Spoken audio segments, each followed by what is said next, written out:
약속된 시간이 되어 토론회를 시작하겠습니다. 안녕하십니까. 경제환경위원회 전문위원 길춘입니다. 먼저 바쁘신 중에도 오늘 토론회에 참석해 주신 의원님들을 비롯한 여러분께 진심으로 감사드립니다. 본 행사에 앞서 진행 순서를 간단하게 말씀드리겠습니다. 오늘 진행 순서는 참석자 소개와 인사말 축사 후 사진 촬영, 발제자 발표 토론 및 질의응답 순으로 진행하도록 하겠습니다. 먼저 오늘 자리를 빛내주신 내빈 여러분을 소개해드리겠습니다. 한 분 한 분 소개할 때마다 큰 박수 부탁드립니다. 성남시의회 이준배 더불어민주당 대표의원님 참석하셨습니다. 성남시의회 경제환경위원회 위원장님, 조의원 위원장님 참석하셨습니다. 성남시의회 박경희 의원님 참석하셨습니다. 성남시의회 김윤환 의원님 참석하셨습니다. 성남시 4차 산업국 기업혁신과 유미령 과장님과 임선옥 기업혁신팀장님, 조춘하 기업고도화 팀장님, 임종철 산업입지팀장님 참석하셨습니다. 성남시 환경보건국 기후에너지과 최병선 과장님과 김희정 기후변화정책팀장님 참석하셨습니다. 다음으로 본 토론회를 함께 이끌어 주실 연사님들을 소개해드리겠습니다. 먼저 발제를 맡아주실 스마트에코 주식회사 김익 대표님입니다. 이어서 토론에 함께해 주실 토론자 분들을 소개해드리겠습니다. 먼저 캠토피아 ESG 전략실 이성경 상무님입니다. 성남산업단지관리공단 지광근 전무이사님입니다. 성남산업진흥원 전략산업본부 이덕희 본부장님입니다. 한국조달연구원 혁신제품지원센터 성과확산지원부 박희택 부장님입니다. KCM 온실가스 에너지 정책부 이정우 부장님입니다. 박충신 성남상공회의소 사무국장님 참석하셨습니다. 김지호 민주당 대변인님 참석하셨습니다. 이상으로 내빈과 발제자 토론자 소개를 마치겠습니다. 그럼 지금부터 탄소 중립과 제품 탄소 규제 대응을 위한 전략 토론회를 시작하겠습니다. 먼저 국민의례가 있겠습니다. 모두 자리에서 일어나 정면의 국기를 향해 주십시오. 국기에 대하여 경례.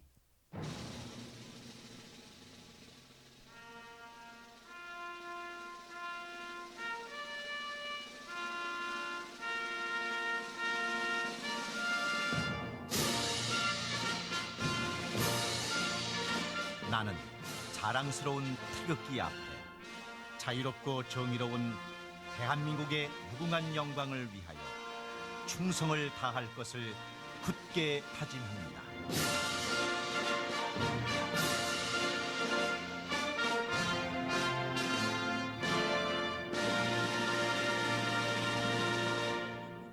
바로 모두 자리에 앉아주시기 바랍니다. 다음은 이번 토론회를 주관해 주신 성남시의회 조정식 의원님의 인사 말씀이 있겠습니다. 큰 박수로 맞이해 주시기 바랍니다. 네, 반갑습니다. 2026년 첫 토론회를 예, 주관한 조정식 의원입니다. 요새 보면은 이제 주식시장이 굉장히 핫하죠. 거의 뭐 4,700선까지 아마 요새 가는 것 같은데 굉장히 이제 우리나라가 이재명 대통령 되시고 나서 상당히 이제 기업들이 왕성하게 또 도전적으로 세계에서 경쟁력을 확보하기 위해서 많은 노력을 하면서 주식시장이 활황을 하고 있습니다. 예. 그리고 이제 저희 성남시가 올해 예산이 3조 9천억 정도 됩니다. 그런데 이제 세입을 보면은 저희가 지방세 세입이 한 2조 정도 되는데 그 중에 제가 계산해 보니까 약 1조 정도를 기업에서 냅니다.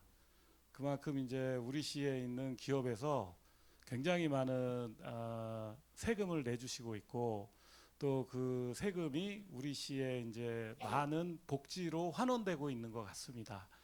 예, 그만큼 이제 우리 성남시가 지금 4차 산업 특별시로서 각광을 받고 있고 또 AI, 또 반도체, 또 바이오 헬스 수많은 부분에서 이제 굉장히 우리나라의 아주 중심적인 도시로 성장하고 있습니다. 예, 그런 이제 시기에 우리 이제 지금 글로벌하게 보면 기후 변화와 온실가스 뭐 이런 것 때문에 국제적으로 이제 탄소 장벽이나 규제들이 많이 생기고 있습니다. 그래서 우리 국내 기업들도 그런 이제 글로벌한 그런 탄소 규제에 맞서서 적응도 해야 되고 대응도 해야 되고 새로운 시장도 개척해야 됩니다. 그래서 저는 이제 경제환경위원회 의원으로서 또 기후 에너지 쪽 공부하는 그런 뭐 학자, 예, 박사학위를 받았으니까 학자죠. 그래서 우리 시의 관내에 있는 기업들을 이런 탄소 규제에 이제 다가오는 탄소 규제에 어떻게 도와주면 좋을까 이런 고민을 하게 됐고 그래서 오늘 이 토론의 자리를 만들었습니다. 오늘 이제 발표를 해주신 이제 김익 박사님은 우리나라의 이제 정과정 평가학회라고 있습니다. 그러니까 이제 요새는 탄소 배출 측정을 이제 제품의 원료부터 폐기될 때까지 제품을 만드는 원료부터 폐기될 때까지 전 과정을 거쳐서 탄소를 측정하는 것이 글로벌한 트렌드입니다. 그래서 우리 이제 나라에서 생산되는 모든 제품들은 탄소 발자국을 찍어야 되고 그런 탄소의 어떤 그 측정은 전과정 평가를 통해서 측정하게 돼 있습니다. 그런 이제 요새 시대인데 거기에 이제 최고의 권위자가 우리 김익 박사님이십니다. 그래서 김익 박사님하고 또 여기 이제 토론자분들도 우리나라 현장에서는 최고의 권위자들만 모셨습니다. 그래서 오늘 보면은 이제 성남시에 많은 기업인들 좀 오셨으면 했거든요. 그래서 우리 상공회의소에서도 사무국장님 박춘신 사무국장님이 오셨고 또 우리 성남산업진흥원에 이제 기업 지원하시는 이덕희 본부장님도 이제 토론자로 나오셨고 또 우리 하이테크밸리의 산업단지 관리공단에서 전무이사 하시는 지강근 전무이사님도 토론자로 오셨습니다. 그리고 우리 성남시의 이제 4차 산업국에 이제 기업 지원하는 기업혁신과에서도 오셨고 또 우리 이제 그 기후에너지과에 계시는 최명선 과장님도 오셨습니다. 그래서 우리 시에서 이제 어쨌든 온실가스 관련된 그런 부서 또 기업 지원 관련된 부서들 많이 오셨습니다. 오늘 이제 소중한 이 발표와 토론 좀 들으시고요. 우리 시에서 기업하시는 분들이 이런 글로벌한 탄소 규제에 어떻게 적응하고 대응할 수 있을 것인가 이런 걸 고민하는 자리가 됐으면 좋겠습니다. 예, 오늘 함께해 주셔서 감사합니다. 이어서 성남시의회 더불어민주당 이준배 대표의원님의 축사를 듣겠습니다. 네, 인사드리겠습니다. 방금 소개받은 이준배입니다. 네. 네, 오늘 토론회를 진심으로 축하드립니다. 제품 탄소 규제 제가 이제 와서 방금 검색을 해보니까 생산에서부터 이제 폐기까지 쭉 이제 탄소 배출량을 관리하고 이런 부분인 것 같습니다. 우리 조정실 의원님이 작년 2025년에도 토론회를 제일 많이 하셨어요. 근데 올해 새해 벽두부터 그냥 토론회를 하는데 다들 궁금해했어요. 왜 또 탄소냐 이렇게 했는데 우리 조정식 의원님 덕분에 성남시가 탄소 중립 또 탄소 배출 관련해서 공무원 그리고 그 뭐라 그럴까요? 관심들을 많이 가지고 있습니다. 그래서 조금 더 앞서가는 성남시가 되길 바라겠고요. 우리 성남시 의회에서도 할 수 있는 부분들이 있으면 같이 하고 또 법안이라든가 이런 부분도 같이 좀 만들어냈으면 좋을 것 같습니다. 이재명 정부에서 글로벌 시대의 수출이라든지 뭐 무역 이 관련해서도 탄소 배출량이 좀 역시 이제 관심사인데 신재생 에너지라든가 이런 부분에도 많은 관심을 가지고 있습니다.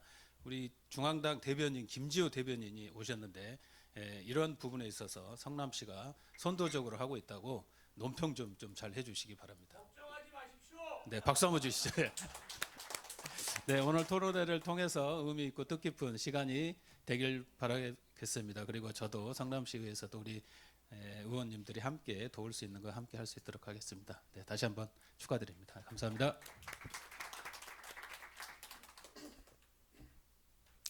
끝으로 경제환경위원회 조우현 위원장님의 축사를 듣겠습니다. 예, 반갑습니다. 예, 성남시의 경제환경위원장 조우현입니다. 예, 반갑습니다. 예, 우리 조정식 의원님이 올해 2026년도 첫 이렇게 우리 토론회를 또 하시고 또 제일 많이 했는데 작년에 스타트를 잘 끊어 주신 것 같습니다. 하여튼 감사드립니다. 우리 스마트 에코의 우리 김익 박사님 작년에도 뵀는데 또 뵙게 돼서 반갑고요. 캠코 우리 전에 그 박사님들 안 오셨고 대표님 박상희 대표님 오셨는데 오늘 또 뵌 것 같습니다. 우리 성남시도 우리 상위법에 개정됨으로써 2025년 11월 20일인가요? 그때부터 이제 우리 신재생 에너지를 사용할 수 있게끔 우리 성남시에 있는 주차장이나 공유지에 신재생 에너지를 의무적으로 사용할 수 있게끔 돼 있습니다. 그래서 우리 최병선 과장님 오셨는데 그 계획 지금 잘 수립하고 계시는 거죠? 전반기 주기를 수립하셔가지고 후반기부터는 실천할 수 있도록 좀 해주시기 바랍니다. 예, 어떤 축하드리고요. 어떤 뭐 ESG 도시재생 그리고 성남시가 이번 또 AI 피지컬 센터가 경기도에 5개가 오픈을 하는데 얼마 전에 1호가 제일 먼저 우리 하이테크밸리의 산단에 이렇게 오픈을 했습니다. 너무 영광스러운 자리고 또 판교에도 곧 하죠. 그리고 또 다른 구역에 3군데가 한다고 그럽니다. 그래서 앞서가는 성남시 그리고 탄소 중립 ESG에 선두주자한 우리 조정식 의원께서 이렇게 해주시니까 너무 든든합니다. 우리 성남시 의회도 우리 조정식 의원님과 같이 탄소 중립 ESG 그리고 어떻게 하면 신재생 에너지를 더 활용해서 제품이 만들어져서 폐기할 때까지 그걸 ESG를 잘 적용할 수 있을까 이걸 좀 우리 김익 박사님이 오셨으니까 잘 좀 설명해 주셨으면 고맙겠습니다. 예, 감사드리고 오늘 함께해 주신 모든 분들 축하드리고 새해 복 많이 받으시기 바랍니다. 예, 고맙습니다. 이어서 오늘 토론회를 기념하여 기념 촬영을 진행하겠습니다. 주요 내빈과 참석자 여러분께서는 단상 앞으로 자리해 주시기 바랍니다.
본격적인 토론에 앞서 먼저 발제자의 발제를 듣고 의견을 나누도록 하겠습니다.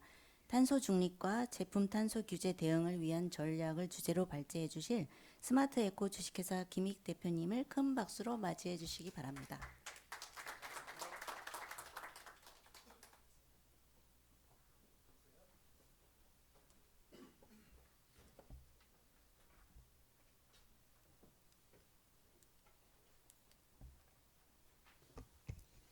예, 안녕하십니까. 탄소 중립과 제품 탄소 규제 대응을 위한 전략 세미나 발제를 맡은 스마트에코 김익입니다. 반갑습니다. 우리가 온실가스는 기후변화 대응이라고 하는 환경 문제로 그동안에 많이 인식을 해왔었는데요. 최근에 와서는 이 온실가스가 이 글로벌 시장에서 이제 온실가스 배출량이 많은 제품, 고탄소 제품은 글로벌 시장에서 퇴출되는 어떤 그런 상황이기 때문에 이제는 온실가스 대응을 하지 못하면은 우리가 먹고 사는 문제에 심각한 타격을 받을 수 있다라고 하는 부분이 상당히 중요한 이슈로 떠오르고 있습니다. 그러다 보니까 지금 중앙정부뿐만 아니라 지방정부에도 전부 다 이 국민의 먹고 사는 문제 해결과 관련돼서 이 부분이 아주 중요한 이슈로 많이 부각이 되고 있는 게 사실입니다. 그래서 그 부분과 관련돼서 왜 이게 중요하고 앞으로 이걸 어떻게 대응을 해야 되는지에 대한 이야기를 할 건데, 어떻게 대응해야 될 건지에 대한 부분은 제가 자세하게 언급을 하진 않았습니다. 왜냐하면 오늘 토론하신 분들이 그것들에 대한 다양한 이야기를 주실 거라고 보기 때문에 일단 저는 큰 틀에 대해서 방향만 제시할 거고, 나머지는 토론하신 분들이 같이 의견을 주시는 방향으로 일단 정리를 해보겠습니다. 목차는 크게 보면 탄소 중립하고 그 다음에 제품 탄소 규제에 대한 대응, 이렇게 세 가지로 해보겠습니다. ESG라는 말씀은 많이 들어보셨을 것 같습니다. 제가 발표를 몇 분을 해야 됩니까? 20분 정도요? 네, 좋습니다. 네. 그러면 ESG는 이야기 안 하고 넘어가겠습니다. 그거 하면 좀 시간이 될 것 같아서 탄소 중립부터 이야기하겠습니다. 탄소 중립이 뭡니까? 탄소 중립이라는 게 온실가스의 순배출을 제로화시키는 겁니다.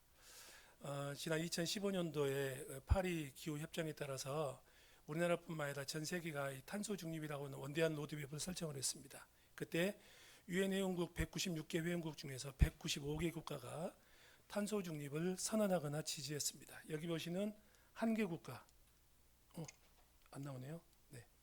시리아라고 하는 내전이 있는 국가를 빼놓고 전 세계 유엔의 모든 회원국들은 실질적으로 탄소 중립을 선언했거나 지지했습니다. 다시 말하면 그때부터 탄소 중립은 글로벌 스탠다드가 되고 있습니다. 이제는 온실가스를 줄이지 않으면 어디에서든지 살아남을 수 없는 그런 시대가 이미 도래한 겁니다. 자, 우리나라에서도 탄소 중립을 이미 선언했죠. 성남시도 제가 알기는 탄소 중립 로드맵을 만들거나 그와 관련된 계획을 세운 걸로 알고 있습니다. 정부도 마찬가지지만 각 지자체도 탄소 중립에 대한 로드맵을 세울 때 항상 약방의 감초처럼 빠지지 않고 들어가는 것이 두 가지가 있습니다. 첫 번째가 뭐냐면은 에너지 전환입니다. 기존에 우리가 화석의 에너지를 쓰는 세상에서 이제는 재생에너지, 풍력과 수력과 같은 재생에너지 시대로 바꾸자라고 하는 겁니다. 소위 말하는 에너지 전환이죠. 그게 여기 나와 있는 에너지 전환이고요. 다음 페이지에 보면은 우리가 그동안에 제품을 만들어서 사용할 때는 전부 다 신재, 지구에서 자원을 캐내서 그 자원을 갖고 제품을 만들고 제품 사용하고 나면은 그냥 버리고 폐기하는 이러한 방식, 소위 말하는 리니어 이코노미 시대를 살고 있었는데, 이제는 그러한 폐기물들을 버리지 말고 다시 그 자원으로 순환시켜서 가급적이면은 폐기물 발생량도 줄이고 자원 고갈량도 줄이면서 그로 인해서 온실가스 배출량도 함께 줄이자라고 하는 개념이 순환경제입니다. 자, 이렇게 탄소 중립이라고 하는 원대한 목표를 이행하는 데 있어서 어느 국가나 어느 지자체 할 것 없이 모든 데가 전부 다 수립하고 있는 것이 뭐냐면은 에너지 전환하고 순환 경제입니다. 근데 에너지 전환이라고 하는 것은 앞에서 보시는 것처럼 저기 왼쪽에 있는 것도 전기고요, 오른쪽에 있는 것도 전기입니다. 왼쪽에 있는 전기는 화석 에너지 기반의 전기고, 오른쪽에 있는 전기는 풍력, 수력과 같은 재생 에너지 기반의 전기죠. 전기는 똑같아요. 왼쪽에서 오른쪽으로 가자라고 하는 것이 에너지 전환입니다. 달라지는 부분 어디가 달라지냐면은 요거 안 보이는데 요 위에 부분. 요 윗부분이 달라지죠. 저기 앞에 부분하고 여기하고는 위에 있는 부분이 달라지죠. 밑에 있는 전기는 똑같습니다. 위에 있는 부분이 달라지죠. 저 위에 있는 부분을 우리는 공급망이라 부릅니다. 공급망. 서플라이 체인이라 그러죠. 다시 말하면 공급망이 달라져서 에너지 전환이 기존의 화석 에너지 기반의 재생 에너지 기반으로 전기로 바꾸는 겁니다. 공급망이 바뀌어져서 온실가스가 얼마만큼 줄어들었는지를 평가할 수 있는 전 세계 유일무이한 평가 방법은 아까도 이야기 나왔던 정과정 평가, 그 방법밖에 없습니다. 그다음에 두 번째로 보시면은 이게 순환경제와 관련된 부분인데요. 왼쪽에 있는 것도 생수고요, 오른쪽에 있는 것도 생수예요. 왼쪽에 있는 생수는 석유를 가지고 만든 생수고요, 오른쪽에 있는 생수는 재생 페트, 폐기물로 갖고 만드는 페트병입니다. 우리가 순환경제를 하자는 것은 왼쪽에서 오른쪽으로 가자라고 하는 것이 순환경제인데요. 달라지는 건 뭐가 달라지냐면 저 윗부분이 달라지죠. 밑에 있는 생수는 똑같아요. 다시 말하면 공급망이 달라지는 겁니다. 공급망이 달라져서 온실가스가 줄어드는 것을 평가하는 유일무이한 방법은 전과정 평가밖에 없습니다. 따라서 전 세계적으로 탄소 중립에 대한 로드맵, 전 세계적으로 탄소 중립과 관련된 여러 가지 전략과 정책이 수립되면 수립될수록 그로 인한 온실가스 감축 효과를 산정을 해야 되는데, 온실가스를 산정하는 유일한 평가 방법이 LCA밖에 없다 보니까 LCA에 대한 수요가 가면 갈수록 폭발적으로 늘고 있는 게 사실입니다. 자, 탄소 중립에 대해서 좀 더 깊이 있게 한번 이야기해 보겠습니다. 탄소 중립은 저기 보면 이산화탄소하고요, 전 세계 온실가스의 98%를 차지하는 이산화탄소와 전 세계 온실가스의 2%를 차지하는 기타 온실가스 두 가지로 구분되어 있고요. 온실가스가 발생하는 영역에 따라서 스코프 1, 2, 3라고 하는 세 개로 영역이 구분되어 있습니다. 그 중에서 탄소 중립은 뭐냐면 이산화탄소 하나에 대해서 우리 사업장에서 통제가 가능한 스코프 1, 2 배출의 순 배출을 제로화시키는 개념이 탄소 중립입니다. 그 다음에 기후 중립이라는 말이 있는데요. 기후 중립이라는 말은 들어보지 못하셨을 겁니다. 기후 중립이라는 것은 이산화탄소와 기타 온실가스를 포함한 모든 온실가스에 대해서 스코프 1과 스코프 2에 해당하는 순 배출을 제로화시키는 개념이에요. 맨 밑에 있는 스코프 3 부분은 뭐냐면 우리나라를 중심으로 보면 성남시를 중심으로 놓고 보면은 성남시 관내에서 발생하는 온실가스가 스코프 1, 2예요. 성남시 관내 밖에서 발생하는 게 스코프 3입니다. 우리나라를 놓고 보면 우리나라 안에서 발생하는 게 스코프 1, 2고요. 우리나라 밖에서 발생하는 게 스코프 3입니다. 전 세계가 탄소 중립에 대한 목표를 수립할 때는요, 전부 다 스코프 1, 2를 기준으로 수립을 합니다. 근데 유럽에서는 저기 보면 EU의 탄소 중립, 기후 중립이라는 걸 제시했는데, 유럽은 스코프 1과 스코프 2뿐만 아니라 스코프 3까지를 포함한 모든 온실가스에 대해서 탄소 중립, 기후 중립을 하겠다라고 했습니다.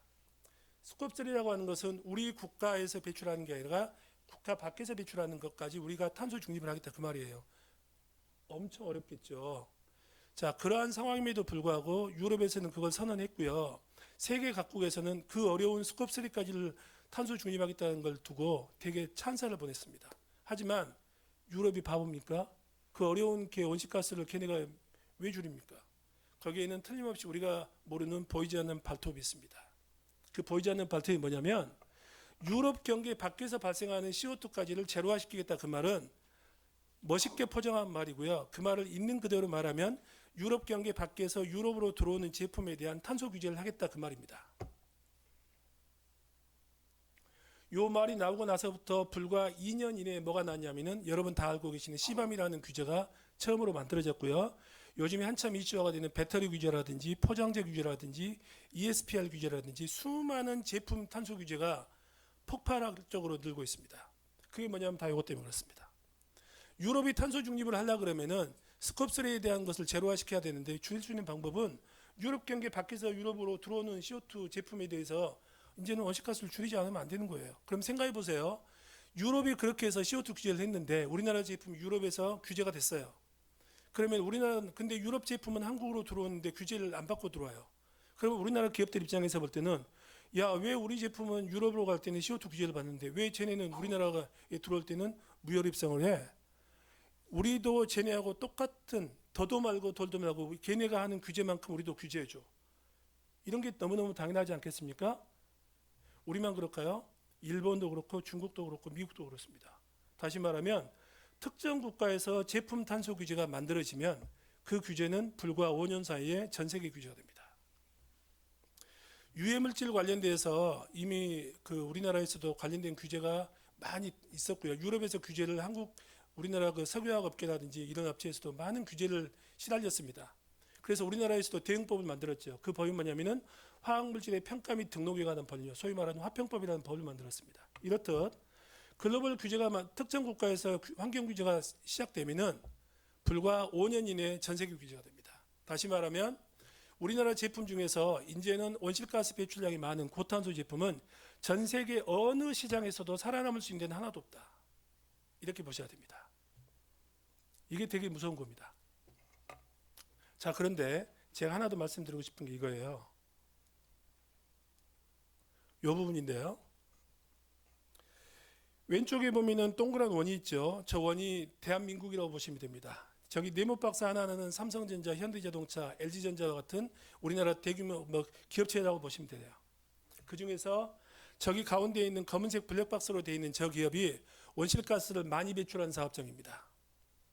그래서 대한민국의 배출권 거리 제도에 묶인 기업들이 저 검은색 블랙박스로 되어 있는 기업인데요. 저 기업이 우리나라에 약 860개 정도 기업입니다.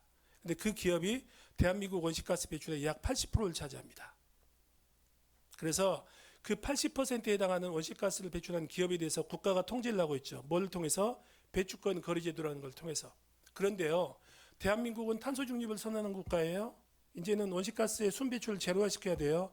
나머지 20%는 지금까지는 면제부를 줬지만 앞으로는 탄소 중립을 하려고 하면 20%에 대해서도 어떠한 식으로든 줄이지 않으면 안 돼요. 그렇죠? 네, 그런 상황입니다. 근데요, 나머지 20%에 해당하는 기업이 우리나라 중소 중견기업들, 대기업 중에서도 온실가스 배출량이 적게 배출되는 그런 기업들은 나머지 80%에 해당하는 기업들입니다. 저 흰색 기업들입니다. 엄청나게 숫자가 많죠.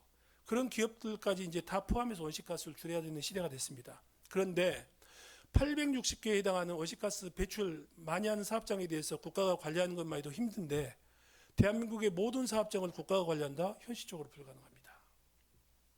그렇다고 탄소 중립을 선언하는 마당에 그 업체를 관리 안 할 수도 없고 관리하자니 너무 비효율적인 것 같고 그래서 방법이 뭐냐 따져보니까 오른쪽과 같은 방법이 만들어졌습니다. 오른쪽에 있는 방법을 보면요. 맨 위에 있는 상품이라고 되어 있는 저 검은색 블랙박스에 있는 이 기업이 왼쪽에 나와 있는 저 검은색 블랙박스에 해당하는 기업입니다. 삼성전자, LG전자와 같은 기업이에요. 근데 그 기업은 1차 협력사, 2차 협력사, 3차 협력사 무수히 많은 협력사들이 갖고 있죠. 공급망이 있는 거죠. 그래서 글로벌 시장에서는 이 제품을 만들어갈 때 원료를 만들 때부터 제품을 만들어가는 이 모든 과정에서 CO2 배출량을 가지고 이 제품에 대한 CO2 기준치를 가져옵니다. 그러면 삼성이나 LG 같은 대기업이 자기네 제품이 글로벌 시장에서 판매가 될 수 있게 하기 위해서는 협력사에 대한 CO2 관리를 누가 합니까? 대기업들이 하는 겁니다. 대기업들이 하고 있습니다. 이런 식으로 해서 이제는 공급망에 포함되어 있는 중소, 중견 기업에 대해서는 국가가 관리하지 않고 대기업이 관리하는 시대로 되고 있습니다. 하지만 우리나라 대기업들이 이걸 다 관리하려고 하면 어느 수협으로 다 관리합니까?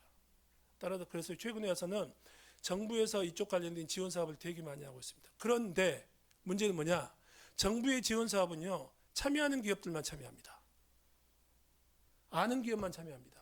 근데 그 기업은요, 대한민국 수십만 개 기업 중에서 불과 몇 개 안 되는 기업만 거기에 혜택을 보고 있습니다. 나머지 기업들은 몰라요.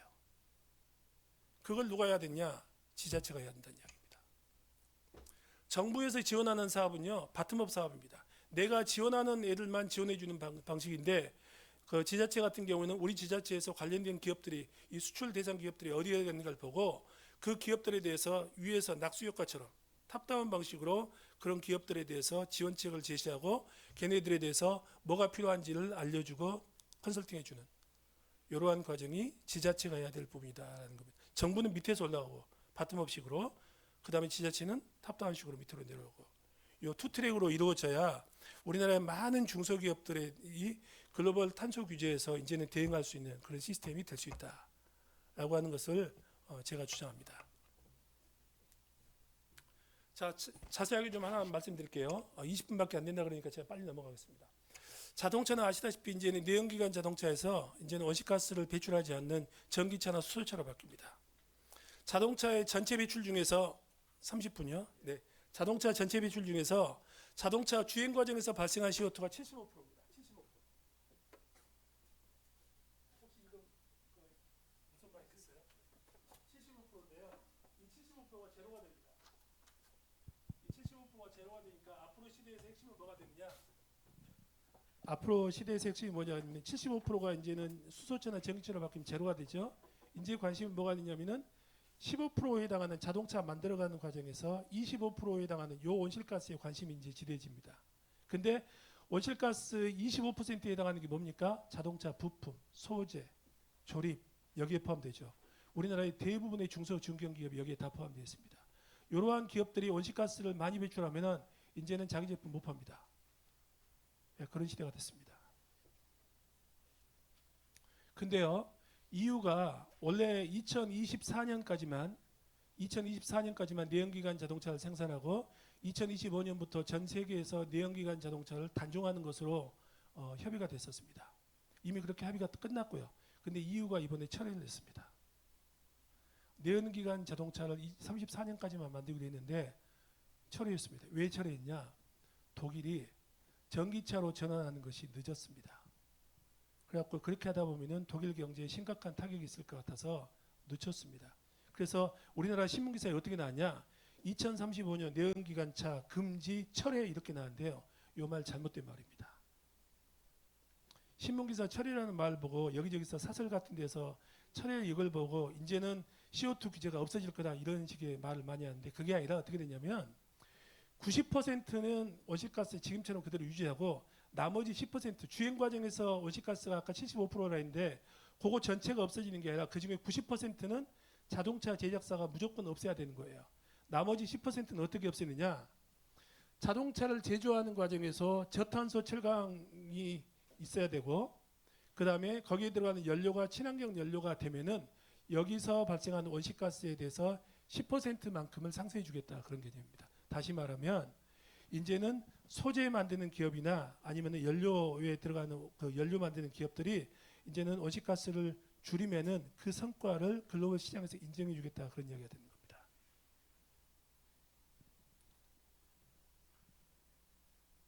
그래서 공급망 이 탄소 감축이 이제 갈수록 더 세계적으로 핵심이 되고 있는 그런 시대가 되고 있습니다. 그 다음에 배터리죠. 이제 전 세계가 전기차나 수소차로 전환이 되면은 결국은 내연기관이 없어지고 다 뭘로 바뀌냐면 배터리로 바뀝니다. 그러다 보니까 배터리 속에 보면은 수많은 금속들이 들어가죠. 리튬, 니켈, 망간, 텅스텐 이런 금속들이 들어가는데 이런 금속들이 지금보다도 최소 40배 이상이 더 수요가 증가한다고 봅니다. 그러면 그 많은 것이 히토리 금속 아니에요. 얼마 들어있지도 않은 그 금속을 어떻게 갖고 옵니까? 그래서 앞으로는 재활용 이슈입니다. 재활용에 대한 규제가 앞으로 엄청 강해집니다. 재활용 관련된 규제가. 이런 함량들이 계속 증가하고 있습니다. 그와 더불어서 배터리와 관련돼서는 2026년도 7월달 올해 하반기입니다. 올해 하반기에 배터리에 대한 탄소 발자국 산정 방법론이 채택이 됩니다. 그러면 전 세계적으로 앞으로 우리나라 LG엔솔 같은 배터리 회사들이 배터리를 만드는 모든 과정, 전 과정, 다시 말하면 배터리에 들어가는 양극재, 음극재, 분리막 같은 거기에 들어가는 모든 기초 소재까지도 이제 탄소 배출량을 여기서 제시하는 산정 방법론에 따라서 만들어야 됩니다. 저거 만들어서 정부가 언제부터 내년 말부터 이 탄소 발자국 신고가 의무화가 되어 있습니다. 이 탄소 발자국이 공개가 안 되면 수출이 안 됩니다. 그런데 더 무서운 건 뭐냐면은 32년도에는요 배출량에 대해서 최대 배출 허용 기준치를 걸어놓고 요거 넘으면 수출을 못하게 막아버립니다. 내년 말까지는 CO2 배출 정보를 공개하라는 것이 이제는 요구사항이고요. 32년부터는 기준치보다 높아지면 수출을 못하는 막아버립니다.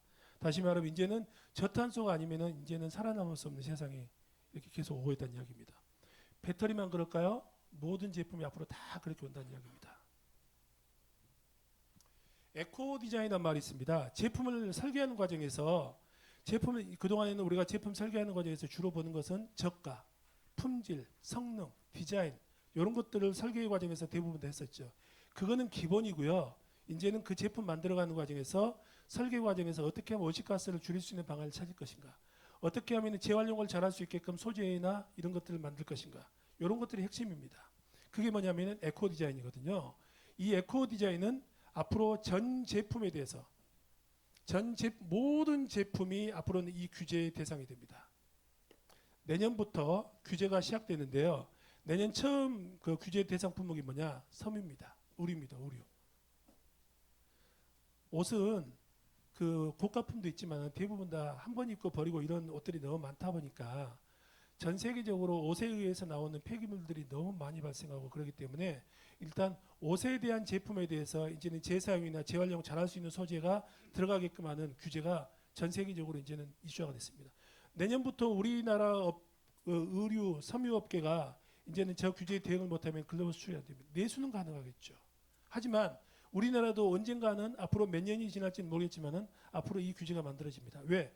우리나라 기업들이 해외에 나가서 수출하다가 규제가 되면은 우리나라도 이제는 그 규제하고 똑같은 규제를 만들어야죠. 걔네가 한국 들어올 때 그 규제를 갖다 그 규제 때문에 불이익을 볼 수 있게끔. 그렇죠. 따라서 우리나라 섬유 기업이 수출 안 하는 기업이라 하더라도 불과 4, 5년 정도는 버틸 수 있겠죠. 하지만 그 이상이 돼버리면은 우리나라 내에도 법이 만들어지기 때문에 이제는 살아남을 수 있는 방법이 없습니다. 근데요, 대한민국의 중소기업들 중에서 이러한 상황을 알고 있는 기업들이 얼마나 되느냐? 제가 볼 때는 없다고 봅니다. 불과 1%도 안 되는 기업들만 알까? 거의 대부분 모릅니다. 이게 문제입니다. 이게 문제입니다. 정부가 어떻게 그런 기업들한테 그런 정보를 다 줍니까? 이제는 지자체에서 그런 정보들을 계속적으로 공급하는 시대가 돼야 된다는 이야기입니다. 포장지도 그렇죠. 전 세계 수출하는 제품 중에 대부분 다 포장이 다 들어가죠. 앞으로는 그런 포장에 대해서도 앞으로 포장을 과대 포장하면 안 돼요. 우리나라도 이미 있잖아요. 포장재 감량해야 되고요. 포장 부피가 50%가 넘어가지 않게끔 해야 되고요. 포장재에는 무조건 앞으로는 신재만 아니라 무조건 재생재가 들어가야 되고요. 그 다음에 그 포장재가 재사용될 수 있게끔 설계가 돼야 되고요. 플라스틱일 경우에는 재생 소재 함량이 무조건 포함이 돼야 됩니다. 이러한 것이 지켜지지 않으면 앞으로 포장 제품 자체가 수출이 안 됩니다. 이러한 앞으로 시대가 도래하고 있습니다. 글씨가 깨졌네요. 아이고, 이게 역점이었는데. 그래서 이거 말고 규제가 훨씬 많습니다. 시간이 없어서 제가 규제 몇 가지만 갖고 왔는데요. 밑에 보면 출처를 보면은 경기도 성남시 업체 및 공장 등록 현황 2025년도 3월달 공장 등록 이 데이터를 제가 챗GPT한테 집어넣어서요. 챗GPT하고 규제와 관련된 이야기를 한참 하다가 야, 성남시 요 데이터를 줄 테니 요 데이터 보고 성남시 관내에 있는 기업들 중에서 각 규제에 대응해야 될 기업들이 얼마나 되는지 뽑아봐. 걔가 엉뚱하게 뽑길래 제가 이런저런 계속 질문을 바꿔갖고 최종적으로 확정한 데이터가 이 데이터입니다. 자동차 부품과 관련돼서는 수정구는 5개 기업, 중원구는 135개 기업이죠. 배터리 규제와 관련돼서는 배터리뿐만 아니라 배터리 속에 들어가는 양극재, 음극재, 분리막이 들어가는 기초 소재까지를 다 포함했을 때 배터리는 얼마 안 돼요. 문제는 섬유가 문제예요. 섬유가 보니까 중원구가 338개 기업이 있어요. 이거는 뭐 확정 데이터는 아니에요. 일단은 요 데이터에 근거해서 만든 거기 때문에. 그 다음에 전기전자 제품에 들어가는 기초 부품, 소재 같은 것들도 다 포함했을 때도 중원구가 800개 기업 정도가 들어가 있어요. 그 다음에 포장재와 관련된 것도 중원구가 138개. 중원구가 거의 주로 많이 들어있는 어떤 그런 상태입니다. 다시 말하면 성남시에 있는 관내에 있는 많은 중소 중견 기업들이 이 글로벌 규제에 직간접적으로 타격을 받을 수 있는 기업들이 상당히 많더라 하는 이야기를 하고 있습니다. 앞으로 이런 기업들에 대해서 정보를 줘서 걔네가 우리한테 찾아오게끔 하는 게 아니라 우리가 걔네들한테 찾아가는 서비스를 이제는 해야 되는 시대가 됐습니다. 중소기업들은 물건 만드느라고 신경을 다른 데다 신경 쓸 수 있는 여력이 없지 않습니까? 걔네들한테 이제는 그런 것을 할 때가 됐다라는 생각입니다. 마지막으로 한 장만 더 말씀을 드리면 이건 LCA에 대한 이야기고요. LCA 넘어가겠습니다. 요 이야기 드리겠습니다. 최근에 올해 사실은 작년, 재작년에 이쪽 이 탄소 규제나 순환 경제와 관련된 규제가 전 세계적으로 이슈화가 되면서 그쪽 R&D가 엄청 커져야 되는데 작년, 재작년에는 좀 씨가 말랐습니다. 올해 연초 1월달 시작하자마자부터 난리입니다. 난리. 이쪽 관련된 국가 R&D가 난리입니다. 엄청나게 많습니다. 각 부처별로. 산업부, 환경부, 중기부, 농림부, 과기부 할 것 없이 모든 부처가 R&D가 서로 그냥 경쟁하듯이 엄청나게 많이 나오고 있습니다. 하지만 거기에 기업 참여형 과제들이 엄청 쏟아져 나오고 있거든요. 근데 참여하는 기업들만 참여하지 대부분의 기업들은 참여하지 못하고 있습니다. 그게 이슈입니다. 그래서 제가 생각해 본데 이런 찾아가는 서비스를 하려 그러면은 기업체들이 이렇게 상담을 해서 기업체 분하고 상담을 해서 어떠한 게 니즈인지를 다시 한번 파악을 하는, 일단 실태조사 파악이 먼저 있어야 될 것 같고요. 성남시 관내 기업들 중에서 실제로 그 각각의 규제에 대해서 직간접적으로 영향을 받을 기업들이 얼마나 되는지에 대한 실태 파악이 우선인 것 같고요. 두 번째로는 각 기업들을 대상으로 해서 실제 상담을 해서 거기서 얘네가 기업이 그걸 대응하려고 그러면 어떤 게 필요한지에 대해서 전문가하고 연계를 해줘야 될 것 같고요.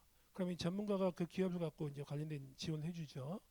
근데 그렇게 하다 보니까 정부에서 이루어지고 있는 각종 사업들, 지원 사업들이 엄청 많이 있습니다. 이 지원 사업에 얘네들이 참여할 수 있게끔 해주는 것이 필요하겠고요. 이거 말고도 혹시 우리 성남시 관내에서도 지원할 수 있는 부분이 있으면 또 지원할 수 있는 걸 찾아야 된다고 봅니다. 이렇게 해서 결국은 앞으로 이 기업들이 실제로 그거에 대해서 대응을 잘하고 있는지 못하고 있는지에 대한 후속 사업까지도 앞으로 해줘야 성남시 관내에 있는 사업 그 기업체들이 실질적으로 글로벌 규제에서 불이익을 받지 않을 수 있다고 보고요. 결국은 그게 아까 말씀하셨던 세금도 더 거둘 수 있는 어떤 그런 기회가 될 수 있지 않을까 하는 생각을 해보면서 제 발제는 마치도록 하겠습니다. 감사합니다. 발제 말씀 잘 들었습니다. 감사합니다. 이제부터는 성남시의회 조정식 의원님의 진행으로 본격적인 토론회를 시작하겠습니다. 무대 세팅을 위해서 잠시만 기다려 주시기 바랍니다.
예, 우리 그 김익 한국정가정평가학회장님의 주제 발표를 잘 들었습니다.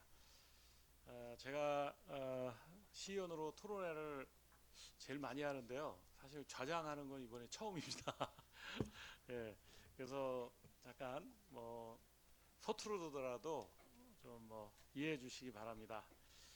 예, 제가 이제 서두에도 아까 인사 말씀드렸듯이 우리나라가 이제 굉장히 주식시장이 화랑이고 또 기업들이 굉장히 성장을 해야 될 때인데 지금 이제 어떻게 보면은 글로벌 탄소 규제가 강화되면서 우리 기업들도 이거에 이런 규제에 대응을 해야 되고 또 활로를 찾아야 된다, 이런 문제 의식에서 이런 2026년 첫 토론회를 기업을 지원하는 토론회로 한번 준비를 했고요.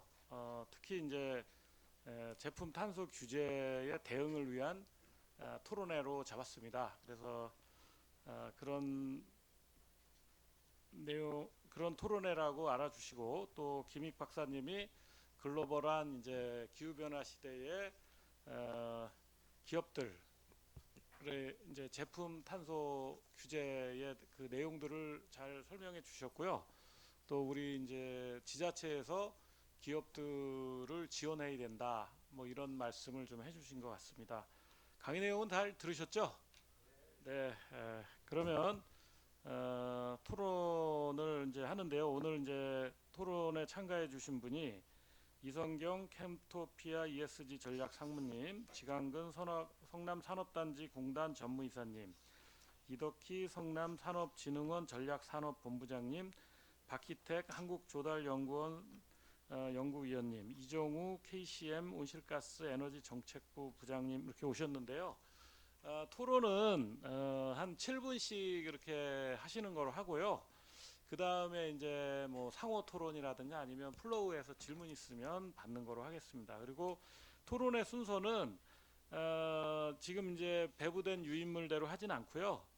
일단은 이성경 상무님이 제일 먼저 하시고, 그 다음에 이종우 부장님이 두 번째 하시고, 그 다음에 박희택 우리 박사님이 한국조달연구원 박사님이 세 번째 하시고, 그 다음에 우리 성남산업진흥원 전략산업본부장님이 네 번째, 그 다음에 지강근 성남산업단지 공단 전무이사님이 다섯 번째 하시는 거로 하겠습니다. 예, 어떻게 보면은 이제 이런 토론회가 사실은 지방의회나 자치단체에서 하기에는 좀 약간 내용이 어렵습니다. 그래서 오늘 이제 우리 산업진흥원하고 산업단지 공단에서 토론자로 나오신 분들은 하여튼간 뭐 내용을 좀 이해하시고, 우리 이제 기업들한테 어떻게 지원을 하는 것들이 좋겠는가, 이런 부분에 좀 집중을 해주시면 좋겠습니다. 먼저 이성경 캠토피아 ESG 전략 상무님의 토론이 있겠습니다.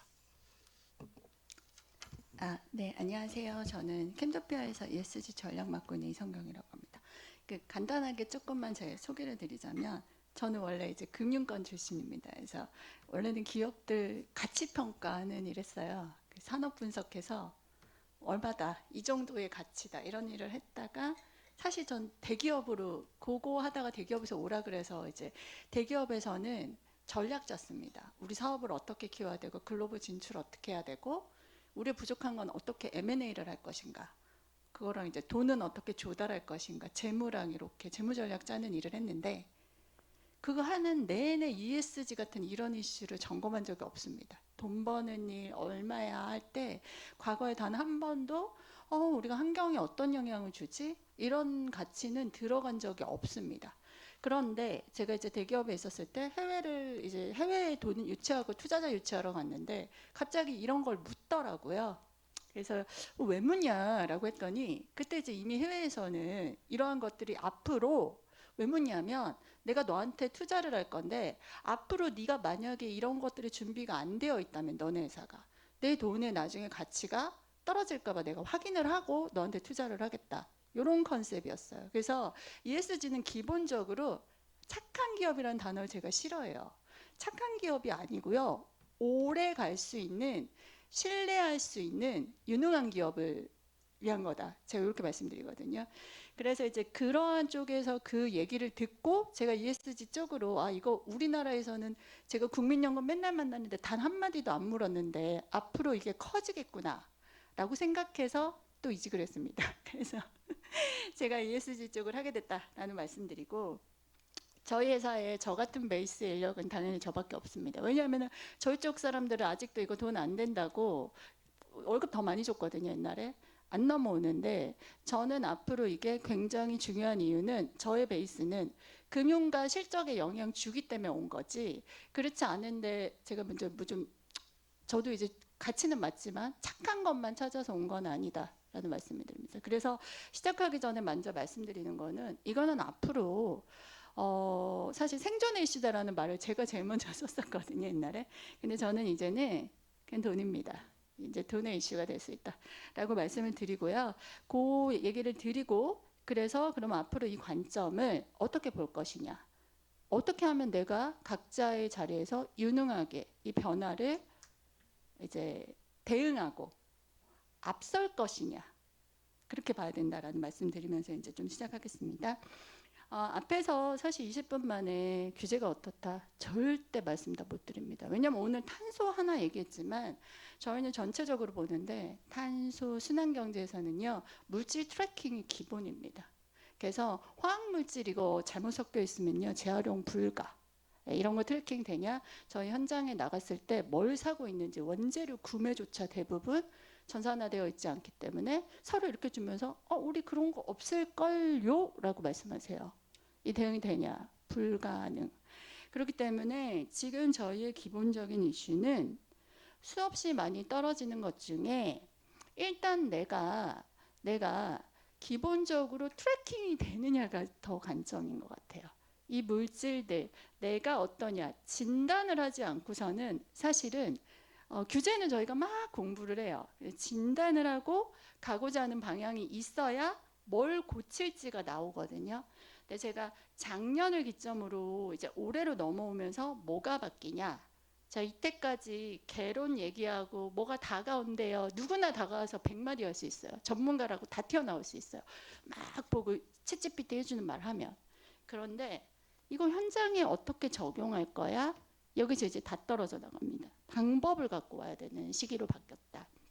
그래서 올해는 이제 그동안 규제 정비하고 이랬던 시기에서 실행의 시기, 이행의 시기로 넘어갔습니다.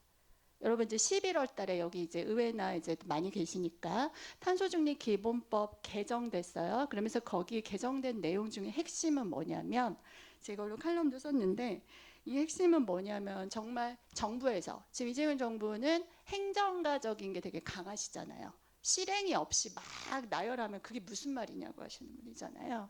자, 그래서 제가 이제 탄소중립위원회에서 이행점검도 했는데 저희가 막 얘기해주면 예 하면 생각해 보겠습니다 하는 정도였거든요. 자, 법 바꿉니다. 이제는 지적하겠다. 다 갖고 오면 지적을 해서 시정하라고 할 수 있는 법적 근거를 만들었습니다. 그리고 또 뭘 하셨냐면 자, 이제 지자체들 있으시죠. 다 시정하라고 한 다음에 공개하겠다 그러셨어요. 여러분 이게 별게 아닐 것 같지만 예를 들면 성남시는 몇 등, 성남시 부족함, 뭐 어디는 자랑 이렇게 이제 공개하는 것 자체가 사실은 뭐 벌까지 안 가도 조금 우리 또 영향 주지 않습니까? 직관적으로.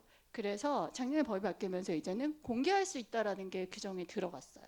그러면서 이제 역할이 어떻게 됐냐면 예전에는 정부 부처 위주로 저희가 이행 점검을 했는데 기후 완화와 함께 적응이 들어가면서 이제 지자체들의 역할에 대해서 점검하겠다는 게 그 안에 이미 깔려 있습니다, 법적으로.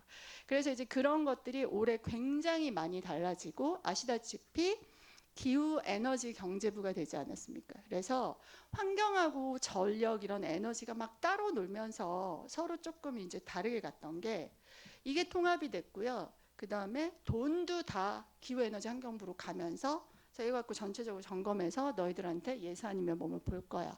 뭐 실제 이행되는 건 봐야겠지만 굉장히 많이 바뀌었다. 그래서 이러한 것들의 변화를 감안했을 때 결국 지자체의 역할도 올해 더 중요해질 거라는 말씀을 드리고요. 그래서 오늘 시간이 짧아서 내가 저는 말씀 못 드리지만 이제는 그냥 누구 찍어서 이것 좀 우리 가서 컨설팅 해주세요 이렇게 하시면 안 되고요.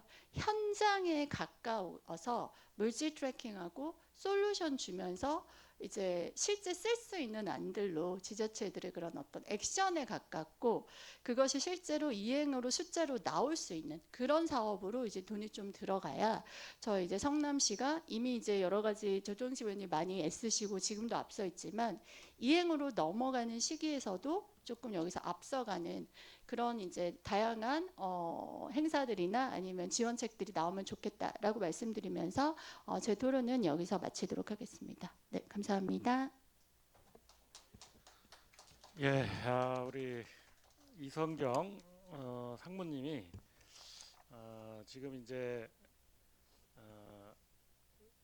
생존의 이슈이면서 돈의 이슈의 시대고 또 이제는 방법론을 가져올 시기다. 그다음에 이행을 해야 한다.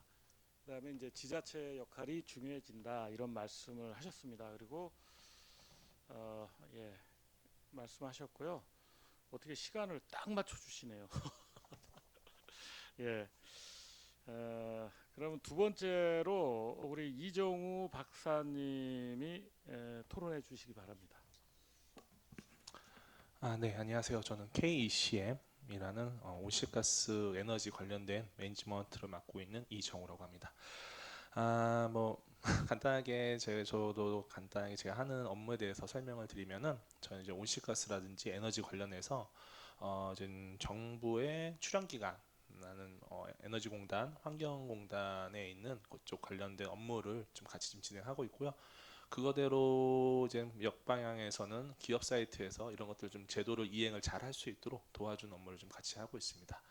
그래서 제가 오늘 좀 말씀드릴 수 있는 거는 저희가 이제 중앙정부라기보다는 뭐 출연기관에서 이제 그런 업무들을 좀 하다 보니까 지금 현재 시밤이라든지 이런 글로벌적인 온실가스에 대해서 어떻게 진행이 되고 있는지를 조금 많이 저희한테도 문의가 오고 저희가 또 그런 것들을 이제 만들어서 과제로 또 진행을 하게 하는데요.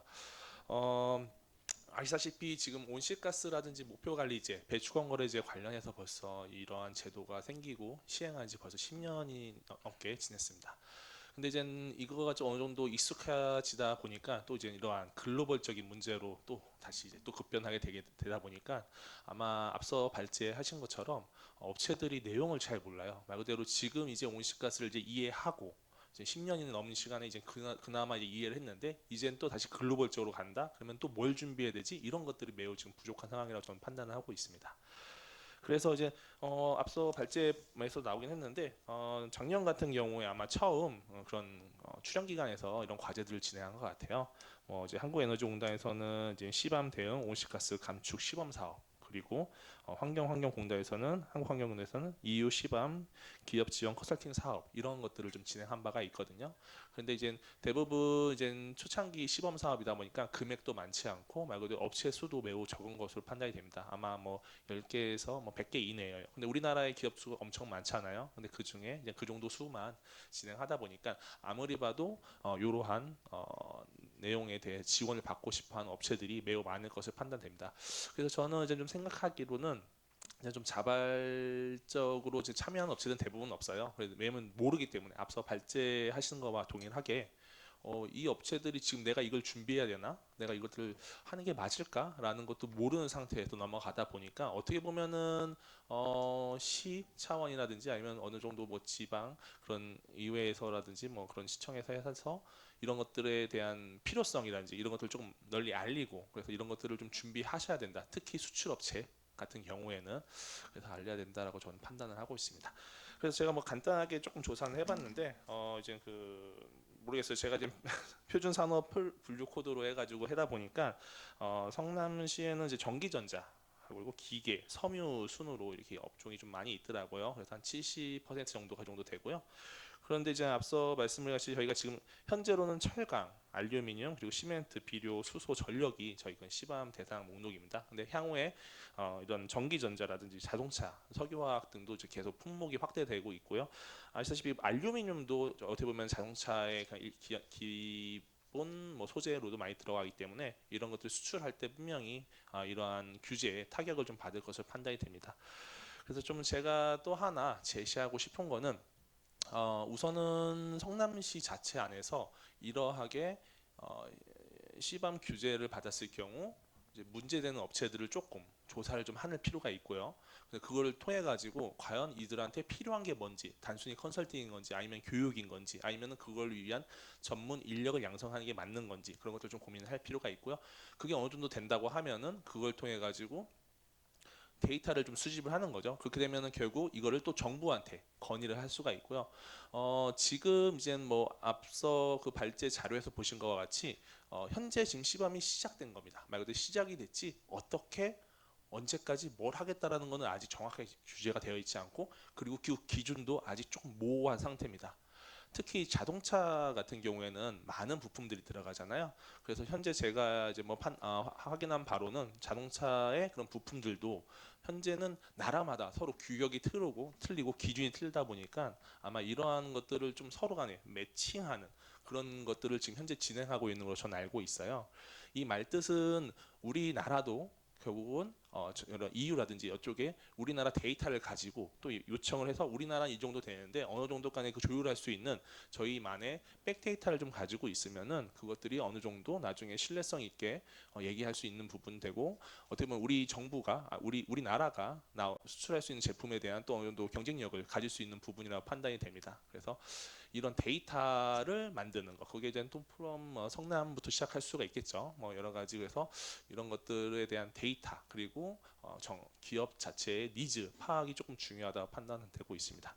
그래서 제가 조금 더 말씀을 드리자면은 이제 앞서 나왔던 얘기랑 좀 유사하긴 한데, 우선적으로는 아까 말씀드린 것 같이 정부한테 이제 보낼 수 있는 그런 메시지를 좀 성남시 자체에서도 그런 데이터를 좀 준비하시는 게 좋은데, 이런 걸 하시려면 아마도 성남시 자체에서도 뭔가를 좀 데이터들을 좀 수집하는 단계가 좀 필요하실 것 같아요. 이게 근데 단기간에 하긴 좀 많이 힘든 부분이긴 합니다. 그래도 이제 주요 업종들, 저희가 어차피 지금 시범 업종들이 점점 확대되지만 지금 중점적으로 해야 되는 업종들이 있단 말이죠. 그래서 그런 업종들을 대상으로 해가지고 조금 데이터 셀렉한 다음에 이거에서 어느 업체들한테 어떤 게 필요한지 조금 빠르게 받아서 이거에 대한 백데이터를 좀, 왜냐면 이것들에 대한 데이터들 결국은 이 규제를 받는다는 거는 최종적으로 숫자로 나오는 거거든요. 숫자에 그러면 나오는 숫자들이 우리한테 얼마큼 유리할 수 있는지를 좀 판단해야 되는 부분이 있어요. 근데 우리가 그 숫자도 모르는 상태에서 어떻게 보면은 그걸 가지고 협상을 한다, 해외랑 협상을 한다, 이건 매우 좀 불리한 상황인 거잖아요. 그러다 보니까 우선은 자체적으로 조금 그런 숫자를 좀 만들어 가지고 이런 걸 가지고 이 정도의 감을 가지고 뭐 정부랑 아니면은 해외의 기업들과 현간에 협상을 해야겠다라는 것들을 조금 준비하면은 아무래도 성남시에 있는 이런 기후테크 아니면 뭐 여러 가지 그런 사업체, 수출 사업체들한테 경쟁력을 가지지 않을까, 이런 걸 좀 판단하고 있습니다. 여기까지 우선은 말씀을 좀 드리도록 하겠습니다. 예, 아주 그냥 시간을 잘 지켜주셔가지고 예, 우리 이정우 KCM 부장님은 어쨌든 시범에 이제 대상이 될 기업들의 데이터를 수집을 하고 또 그런 내용들을 모아서 정부에 어떤 건의를 해야 되나 이런 것들도 준비해야 된다. 또 성남시나 성남시의회 또 이런 기관들에서는 이제는 역할을 좀 해줘야 된다, 이런 말씀을 좀 하셨고요. 그다음에 이제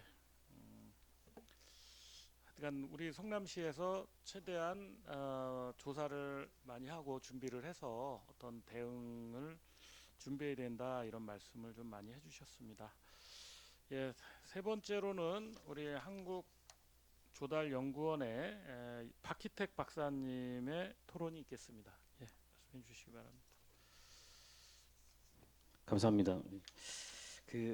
안녕하십니까, 한국조달연구원 혁신제품지원센터 박희택이라고 합니다. 저도 일단 제가 하고 있는 업무를 간단히 말씀드리면, 최근에 기재부 재경부로 바뀌었죠. 재경부 중심으로 지금 조달 특례라는 제도가 있습니다. 저희 나라에서 의무구매 비율이 할당되거나 미할당돼서 운영 중인 조달 특례 제도가 한 16가지가 운영되고 있는데 사실상 45개 정도가 됩니다.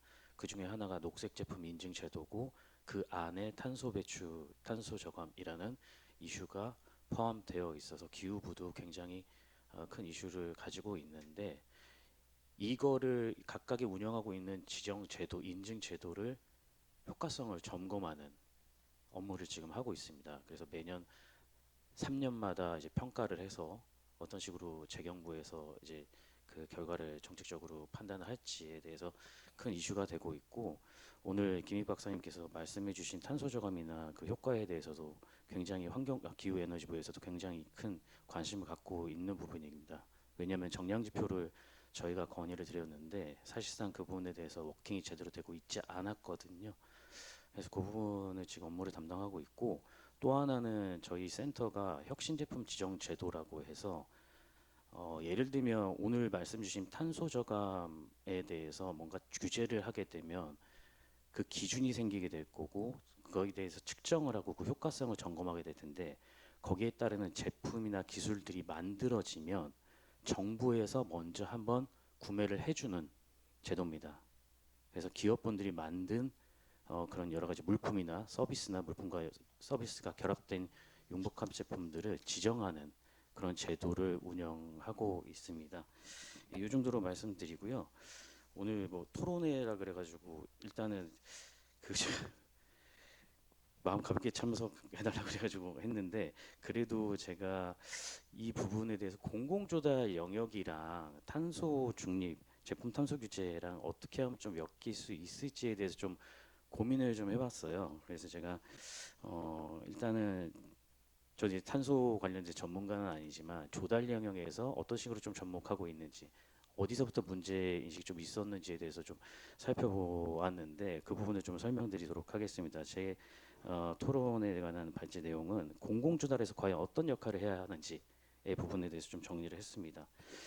먼저 한 5가지 정도 화두를 좀 언급할 수 있는데요. 여기서 지금 화두가 된 게 스콥 3인데, 이게 결국에는 규제를 끌려가는 사후 대응 관점일 건지, 아니면 공급망과 수출 시장에서 경쟁력을 선점해야 되는 전략을 확보를 해야 할 것인지고, 둘째는 제품과 공급망 탄소 데이터, 이런 건 개별 기업들이 운영하게 놔둘 것인지, 아니면 공공재를 끌어와서 운영하게 할 것인지, 그리고 셋째는 제품 탄소 규제가 요구하는 여러 방대한 양의 정보 수준이 처음부터 완전할 수는 없기 때문에 이 부분에서 최소한 비교 가능한 요건부터 단계적으로 접근할 필요가 있는지, 그리고 넷째는 공공조달이 단순한 녹색 구매, 아까 말씀드린 녹색 인증 제도에 포함돼서입니다. 이거를 넘어서 스콥 3가 제품 탄소 규제의 실질적인 시장에 레버리지가 될 수 있는지에 대한 것이고, 마지막으로 이거를 지자체에서 성남시에서 선두주자로 끌고 가는 것도 굉장히 중요하지만, 결국에는 기후부도 있고 물품 용역 공사를 다루고 있는 계약을 특히 구매축을 다루고 있는 조달청과의 결국은 협업이 좀 필요하지 않을까라는 관점에서 조금 화두를 던지고 시작을 해보겠습니다. 네, 너무 많지는 않고요. 결국에 제가 말씀드린 거는 5가지 내용에 좀 포함되어 있는데, 김익 박사님 말씀하신 것처럼 스콥 2까지는 비교적 체계적인 관리 단계까지 와 있다고 볼 수 있는데, 특히 온실가스 목표 관리제나 배출권 거래제, 에너지 효율 정책 이런 것들에 대해서는 일정 수준 역량이 축적되어 왔다고 지금 보고 있습니다. 하지만 글로벌 규제 환경은 이미 아까 EU도 말씀 주셨지만 저희보다 한 단계 더, 2단계 더 앞서 나가 있다고 볼 수 있는데, 이거를 기업 내부의 배출량을 관리하는 거에 머무르지 않고 제품 단위, 나아가서는 공급망 전체를 포괄하는 스콥 3 중심으로 좀 빠르게 패러다임 시프트를 할 필요가 있다. 다시 말해서 이제 탄소 중립과 제품 탄소 규제 환경 정책을 넘어서 산업, 무역, 조달 이 부분을 전체를 포괄할 수 있는 부분으로 조금 자리 잡아 나가야 되지 않을까라는 생각이 들고요. 성남시를 포함한 제주도도 마찬가지고 이 부분을 굉장히 좀, 제주도도 지금 일부 지금 진행하고 있는 걸로 알고 있거든요. 그래서 이거를 지자체로 좀 확대하는 부분도 고려해 볼 필요가 있다라고 좀 설명드릴 수 있을 것 같고, 과연 그러면 스콥 3가 기업들이 지금의 대응을 할 수 있는 역량이나 수준이 되느냐? 물론 역량이 되는 기업들도 있을 겁니다. 다만 공공조달 시장은 99% 거의 100%가 중소기업 시장으로 이루어져 있기 때문에 그러지 못한 기업들도 있습니다. 그중에 첫 번째가 결국엔 데이터 구조적인 문제가 될 수 있는데, 스콥 3는 기업이 직접 통제할 수 있는 영역은 좀 어렵다고 보여지고요. 특히 원자재 공급이나 부품, 조달, 물류 이런 것들이 포함되기 때문에 기업이 단독적으로 완결해서 할 수는 없을 것 같습니다. 그래서 아까 김익 박사님 말씀해 주시는 블랙박스에서 하이라키가 내려져 있는 그런 상위 기업이 하위 기업에게 데이터를 요구하거나 그런 식으로 운영이 되고 있는데, 결국에는 이 과정 자체가 중소기업들한테도 부담이 될 거라고 지금 보고 있습니다. 두 번째는 이제 제도와 기준의 어떤 불일치가 좀 될 수도 있는데 이게 정보의 비대칭이라고도 볼 수 있습니다. 이 제품 탄소 규제가 단순히 수치가 아니라 방법론이나 배출 계수, 검증 절차 이런 정합성들이 굉장히 요구되는데 이런 공통적인 기준이나 국가 차원에서 표준화된 게 아직 없기 때문에 기업이나 컨설팅사들이 있지만 파편화돼서 분절적으로 운영되고 있습니다. 그래서 이게 결국에는 결과에 대한 신뢰성이나 정합성 이 부분이 문제가 될 수 있어서 이 부분에 대해서는 나중에 워킹이 된다고 하더라도 구조적인 약점 포인트로 지적이 당할 수 있어서 이런 부분도 좀 고민해 볼 필요가 있다. 결국에는 이제 공공부문의 역할의 한계라고 저는 지적할 수 있을 것 같은데 이게 결국에는 아까 말씀드린 녹색 제품 인증 제도에 여전히 인증 제도에 매몰되어 있어서 이런 스콥3와 제품 탄소 정보를 조달 기준, 규격, 뭐 특히 이런 부분, 단가, 이런 계약 조건 이런 부분에 대해서 약간 연결되지 못하고 있는 부분도 조금 있어서 이 부분에 이제 수동적으로 운영되기보다는 그냥 능동적으로 좀 운영되고 필요가 있다라고 좀 말씀드릴 수 있을 것 같습니다. 그래서 결국에는 공공 영역에서 이제 규제자 역할이라고 하기보다는 시장으로 진입시키기 위한 설계자나 조정자 역할로서 조금 더 정립을 해 나갈 필요가 있지 않을까라는 생각을 하면서 좀 가름하도록 하겠습니다. 예, 한국조달연구원의 박희택 박사님이 좋은 말씀 해주셨습니다. 지금 우리나라 조달 시장이 한 200조 정도 됩니다. 그리고 계속 아마 늘어날 겁니다. 그리고 국내 GRDP인가 GDP에 30%뭐 굉장히 큰 영향을 미칩니다. 근데 거기에 주로 공공조달에 있는 기업들은 중소기업이라고 말씀해 주셨습니다. 그래서 근데 이제 이런 중소기업들이 앞으로 이제 제품 탄소 규제 또 스콥3까지 뭐 공급망까지 뭔가 탄소를 배출하는 거를 이렇게 준비하기에는 굉장히 어렵다. 그래서 공공의 역할이 좀 더욱더 필요해지지 않나 이런 생각을 좀 합니다. 네, 다음은 우리 그 성남산업진흥원 전략본부장이신 이덕희 본부장님의 토론이 있겠습니다. 예, 안녕하십니까. 성남산업진흥원 전략산업본부장 이덕희입니다. 예, 앞에서 우리 첫 번째 토론자인 또 이성경 상무님께서 이게 어떤 뭐 방향이나 선언적인 측면은 이제 떠났다. 이행과 실행 중심으로 일단 태도를 바꿔야 된다는 중요한 멘트를 주신 것 같아요.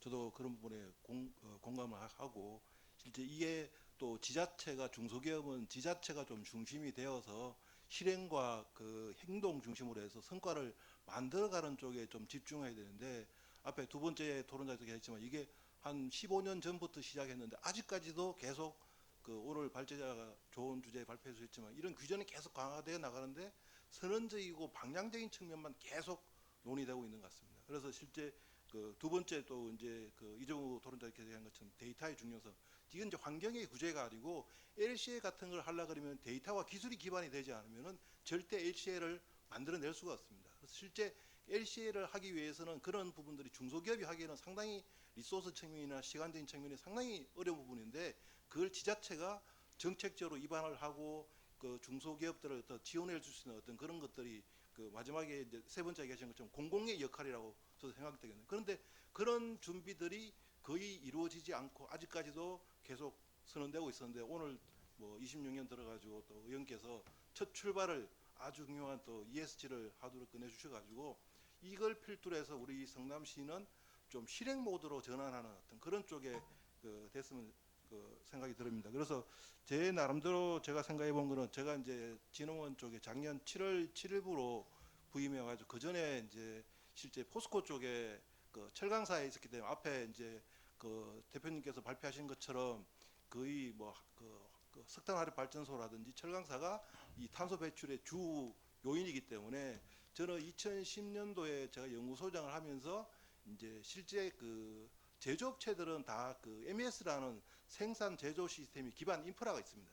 거기서 계속 그게 이제 ESG라는 하두가 나오면서 에너지하고 온실가스 환경의 데이터들이 계속 애더되면서 나름대로 시스템은 다 갖춰져 있어요. 왜냐하면은 과거에는 뭐 우리 인천에 했던 GCF도 있어가지고 그 유럽에서 워낙 규제를 하겠다고 해가지고 그 거기에 대한 대비하는 시스템 인프라는 다 돼 있어요.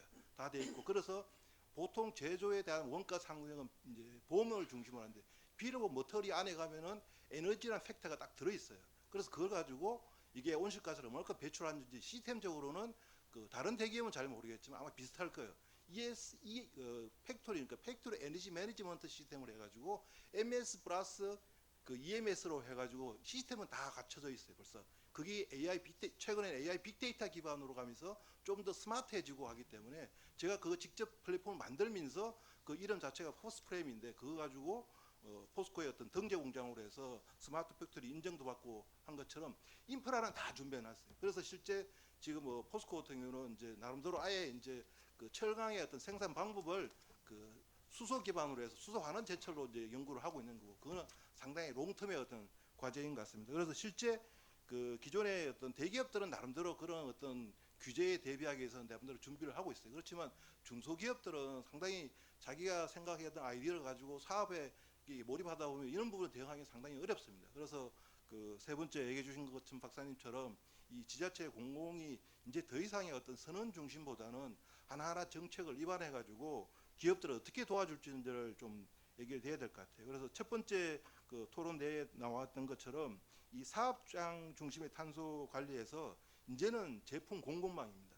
제조업 같은 경우는 특히 우리 하이테크 밸리에는 이제 스마트 팩토리라는 중기부에서 지원해준 계속 지속적인 사업이 있기 때문에 그것도 일부 어느 정도 데이터를 가지고 있는 중소기업이 가능한 거지 약간의 뭐 3, 4 소공인 정도 이런 데는 실제 그런 시스템을 상당히 쓰기 어렵습니다. 그래서 그런 어떤 나름대로 내부적인 역량이 안 되는 실태를 조사해서 그런 그 중소 스타트업 기업들을 그 정부 지자체 차원에서 어떤 플랫폼을 만들어 가지고 그걸 크라우드 기반으로 서비스를 해서 그 사람들은 자기 본업만 적중하면서 데이터만 수집될 수 있는 인프라를 갖추면은 실제 그에 대한 LCL 관련된 데이터들 다 확보해 가지고 어떤 측정할 수 있는 어떤 그런 쪽에 좀 지원이 필요할 것 같고요. 그래서 실제 뭐 스콥 1, 2의 중심을 책임되지만 스콥 3가 어떤 그런 쪽에 대비해서 개별 기업이 단독적으로 대응하기는 정말 비용과 인력의 측면이 상당히 어려운 부분입니다. 이런 부분들이 공공지자체가 좀 중심이 되어야 될 것 같고 그래서 성남시는 개별 기업 대응보다는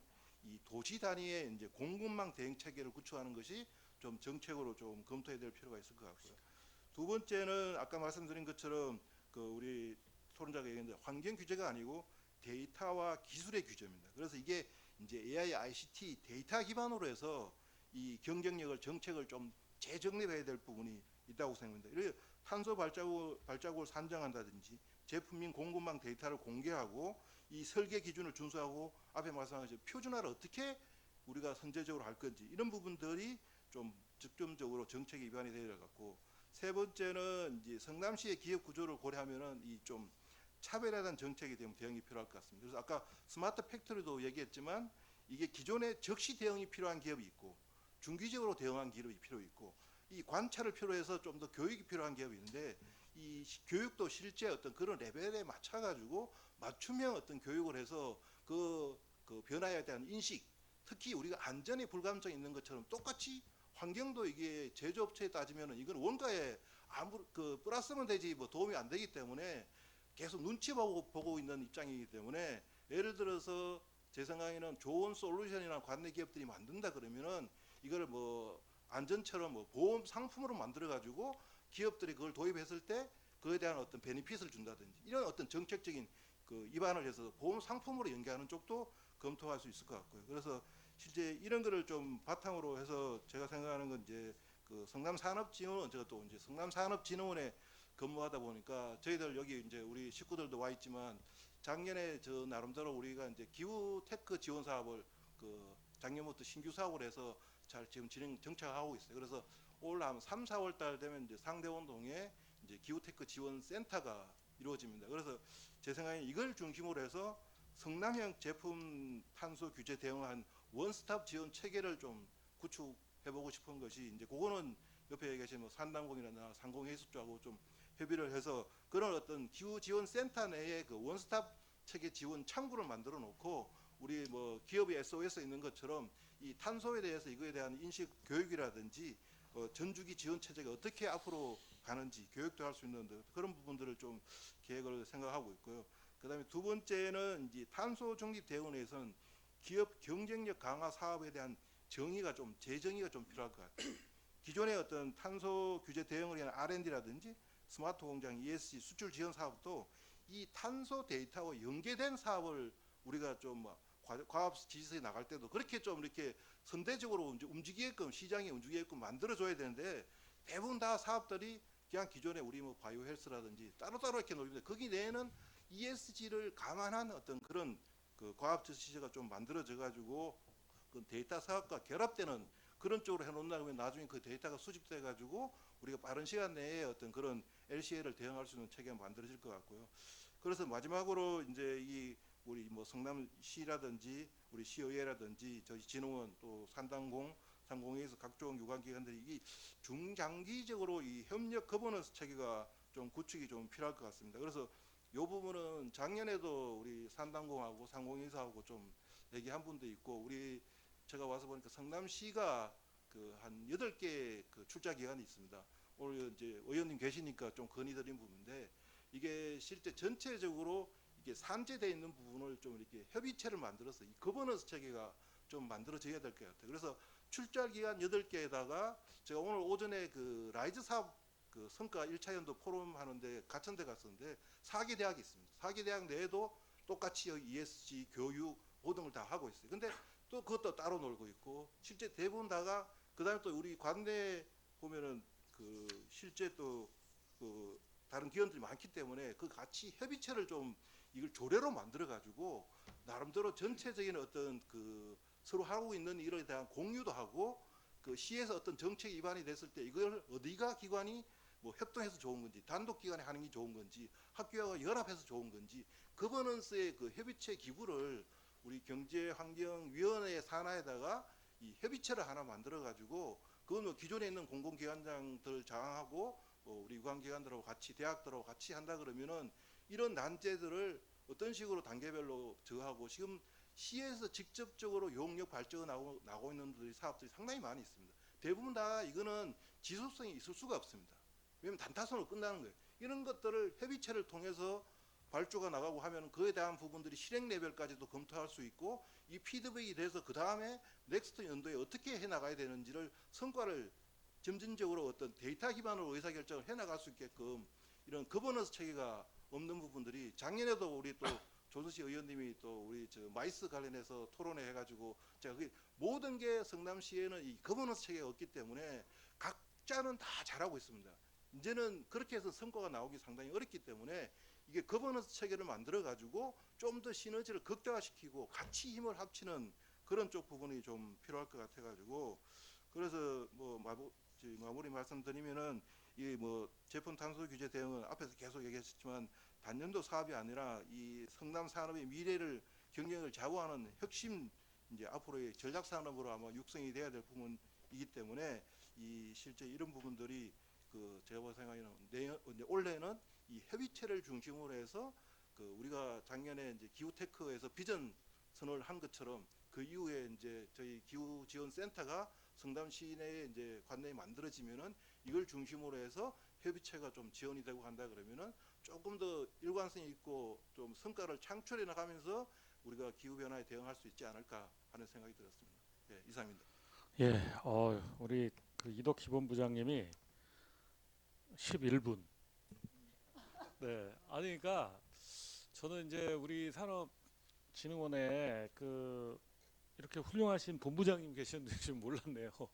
그러니까 다 꿰고 계시네요. 그래서 상당히 좀 안심이 되고 또 말씀해 주시는 이제 내용들이 이제 뭐 원스톱 지원 창구를 뭐 하이테크밸리에 기후테크 센터 생기면 한번 만들어 보고 싶다. 이런 것도 상당히 좋은 것 같고 또 기업 경쟁력 강화 지원 사업들이 있는데 탄소 데이터를 연계해야겠다. 이것도 상당히 좀 선진적인 것 같고요. 그리고 협력 거버넌스 체계를 만들어야 된다. 뭐 상당히 좀 사실은 난제잖아요. 저희가 이 칸막이 행정 뭐 그런 것들이 이제 상당히 뭐 우리가 개혁해야 될 그런 부분인데 우리 이제 성남시의 그 모든 이제 공공기관들이 또 대학도 마찬가지지만 같이 힘을 합쳐서 시너지를 낸다 그러면은 상당히 능률적이고 효율적이 될 수 있다 이런 생각이 좀 듭니다.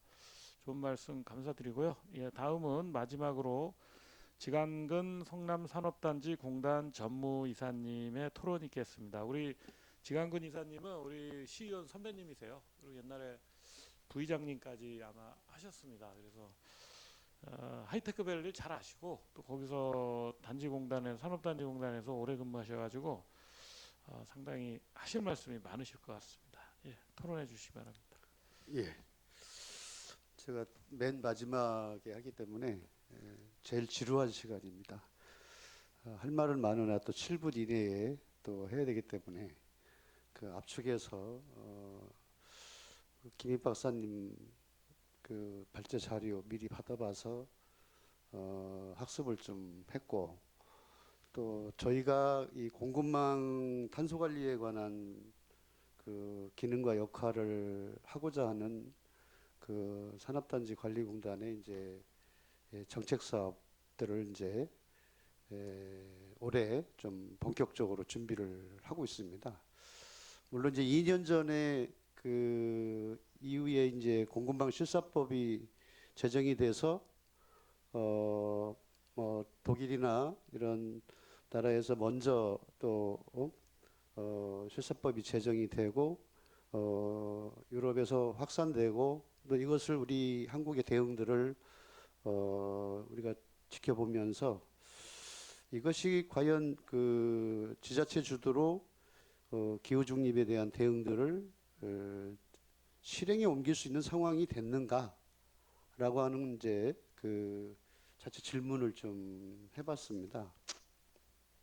네, 지자체 대응은 그동안 성남시 의회에서도 관련 조례도 제정이 되고 또 시에서도 그 관련된 그 자치법규에 근거해서 이 탄소중립센터도 설치를 했는데 사실은 공급망 관리에 관한 내용이 빠져 있습니다. 지자체에서. 그래서 실제 이제 물론 이제 우리 하이테크밸리의 3,600개 기업 중에서 대략 수출 기업들 또 특히 유럽에 진출할 기업들이 대략 한 150개 기업이 나오는데 과연 환경 정책이라고 하는 것으로 이해를 기업들은 하고 있지만 대기업 중심으로 또 우리 하이테크밸리는 또 그 다품종 소량 생산 업체들이 많은 관계로 대기업들의 어떤 하청 자동차 부분에서 부품들을 받아서 한다든지 했을 때 대기업이 요구하는 탄소 규제 대응을 하기 위해서 협력하는 정도의 인식 이 부분이었고 또 수출할 기업들이 그 유럽에 진출하기 위해서는 2027년도부터 본격적으로 적용을 하기 때문에 이에 대한 대응을 한다라고 하는 인식 수준은 있지만 사실은 기업 내에 살아남는 문제, 이 생존의 문제에 귀착되다 보니까 사실 이 탄소 중립에 관한 사항 또 ESG 대응에 관한 경영 혁신 이런 것들이 와닿지 않습니다, 솔직히. 그래서 일종의 이제 계몽, 교육, ESG에 대한 인식 수준도 물론 한 3년, 5년 사이에 많은 변화가 있었지만 상당 부분 이 생존의 문제 또 이것을 대기업 중심으로 이제 중견기업 중심으로 성장의 문제로 인식되기도 하지만 이 또한 이 수출 무역이라고 하는 그 장벽들을 어떻게 또 뚫고 나갈 것인지에 대해서 우리 내부에 그 LCA에 관한 이 인식들이 되고 전체 이 과정들을 이 산업 현장에서 대응하는 그런 내용들을 갖고 이제 저희들 나름의 3개년 계획을 수립을 해서 현장에서는 이제 한국산업단지공단에서 정부 예산을 매칭했을 때에 저희가 이 예산을 성남 하이테크밸리에 제조 기업들한테 적용하는 이런 방식 수준을 넘지를 못하고 있습니다. 그래서 우선은 아까 말씀하신 여러 패널들께서 실제 요 성남시 지자체 주도로 진행할 수 있도록 하기 위해서는 가버넌스를 만들자. 이 부분에 대해서 평소에 성남산업진흥원하고도 여러 가지 피드백을 하고 있습니다만은 적극 동의하고 저희들도 거기에 관련 유관 기관 단체 간의 플랫폼을 통해서 지자체가 이 부분을 지지하고 또 제도적으로 지원하고 예산으로 지원해야 되는 그 성남 기업들의 현주소들을 이제 반영한 그런 지자체의 대응을 중점적으로 해주는 것을 기대를 하고 있습니다. 시간이 이제 다 됐거든요. 7분이. 적어도 이후에 이 성남시와 우리 공단과 성남산업진흥원 이 아젠다에 대한 이 프레임 자체를 표준 대응을 이게 전부 본부처 차원에서 표준 대응할 수 있는 프레임을 좀 짜주고 우리 지자체가 자체적으로 이 플랫폼을 만들어가는 과정에서 나름의 대응 프레임을 짤 수 있도록 이런 환경을 좀 조성해 주는 것이 절대적으로 필요하고 올해도 저희가 저도 이제 ESG 경영 컨설턴트로서 또 ISO 인증 심사원으로서 저도 공부를 해봤습니다. 민간 자격증도 따보면서 학습이 되면서 절박하게 현장에서 기업들한테 이걸 해줘야 되겠는데 사실상 기업들이 이거에 대한 도입 자체가 매우 어려운 상황이기 때문에 지자체 주도로 광역자치단체와 또 이 기초자치단체가 같은 예산과 인력 전문성들을 좀 확보해서 진행해 줬을 때 더 큰 현장에서 시너지 효과가 있겠다라고 하는 것을 기대하면서 제 패널의 의견을 마치도록 하겠습니다. 아주 그냥 7분을 거의 다 딱 맞추셨는데요. 예. 우리 산업단지 관리공단의 전무이사를 맡고 계신 지강근 우리 이사님의 고민을 들을 수 있었던 것 같습니다. 사실 우리 하이테크밸리에 많은 중소기업이 있는데 지금 이제 뭐 경쟁에서 살아남기도 바쁜데 ESG를 고려한 기업을 이렇게 전환하는 것이 굉장히 어렵다. 그리고 또 이제 많은 그런 일들을 하고 싶어도 현실이 이렇게 녹록지 않다 이런 말씀인 것 같고요. 그리고 우리 성남시나 경기도 특히 성남시에서 이렇게 지원할 수 있는 그런 것들이 필요하다 이런 말씀으로 이해하겠습니다. 예, 일단은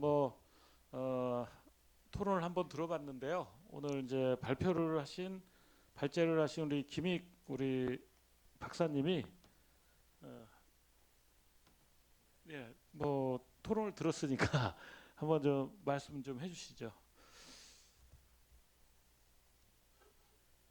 네, 5분 발표 잘 들었고요.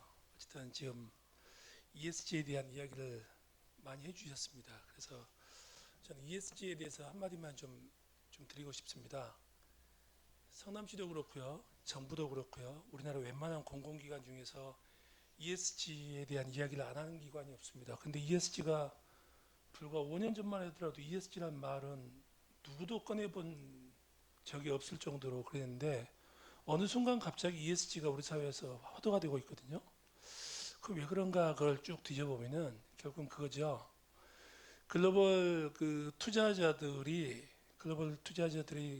기업체에 투자를 할 때는 그 기업의 재무 건전성이라든지 그 기업의 비즈니스 포트폴리오가 얼마만큼 발전 가능성이 있는가, 미래 지향적인가를 보고 투자를 했고, 그렇게 투자함에 따라서 별로 그동안에 손해가 없이 항상 성장을 해왔던 그런 어떤 상황이었었는데 어느 순간부터는 갑자기 기존에 우리가 투자했던 원칙에 따라서 투자했음에도 불구하고 회사의 주가가 곤두박질 치는 그런 상황이 너무 비일비재하게 발생하더라. 근데 그런 상황들을 쭉 묶어보니까 결국은 그런 기업들이 갑자기 엄청나게 큰 환경사고가 발생했다든지 아니면은 회사의 노사분기라든지 안전사고와 관련된 문제가 발생한다든지 아니면 회사를 운영하는 그 CEO의 어떤 도덕적인 문제라든지 이런 걸로 인해서 회사의 평판이 갑자기 그냥 뚝 떨어지는 거죠.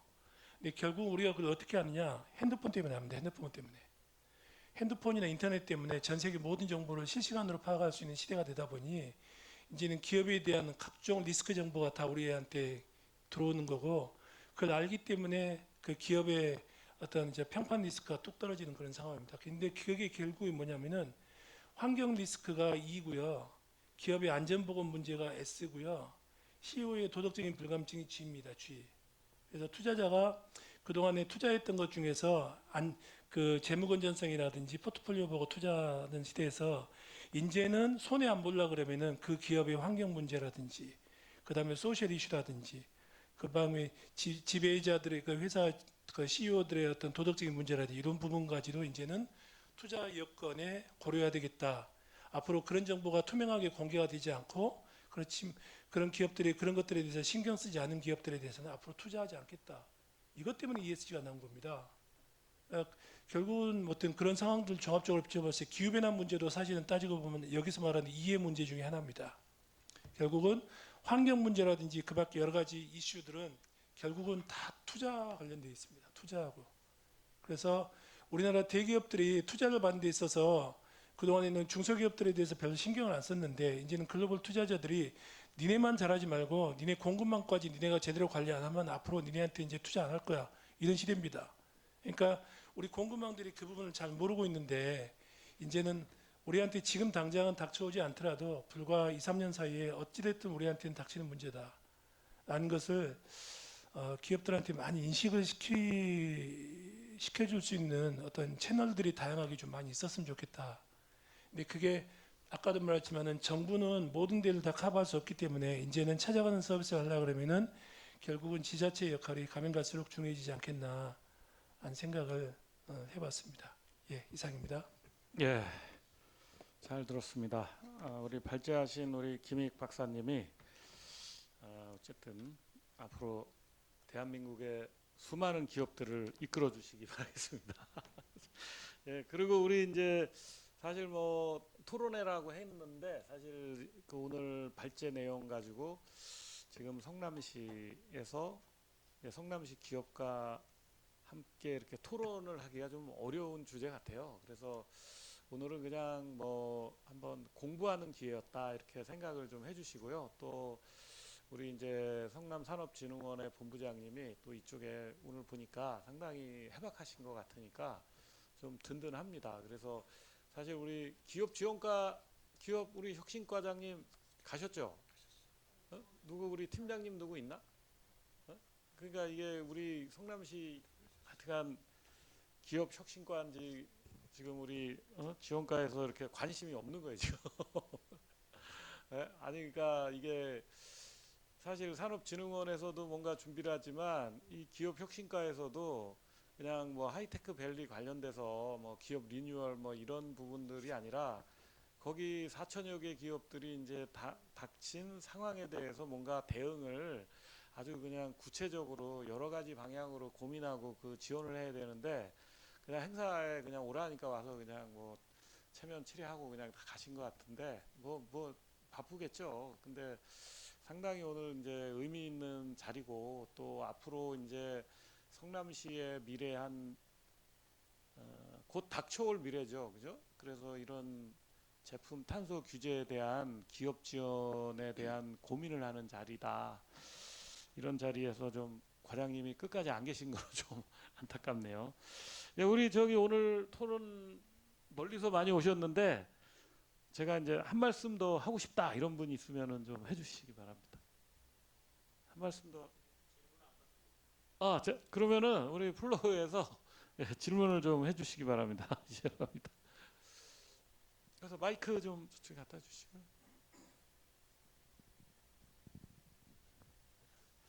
안녕하세요. 저는 주식회사 에너테크 박운양 대표입니다. 올해 23년째 중소기업을 이끌고 있는데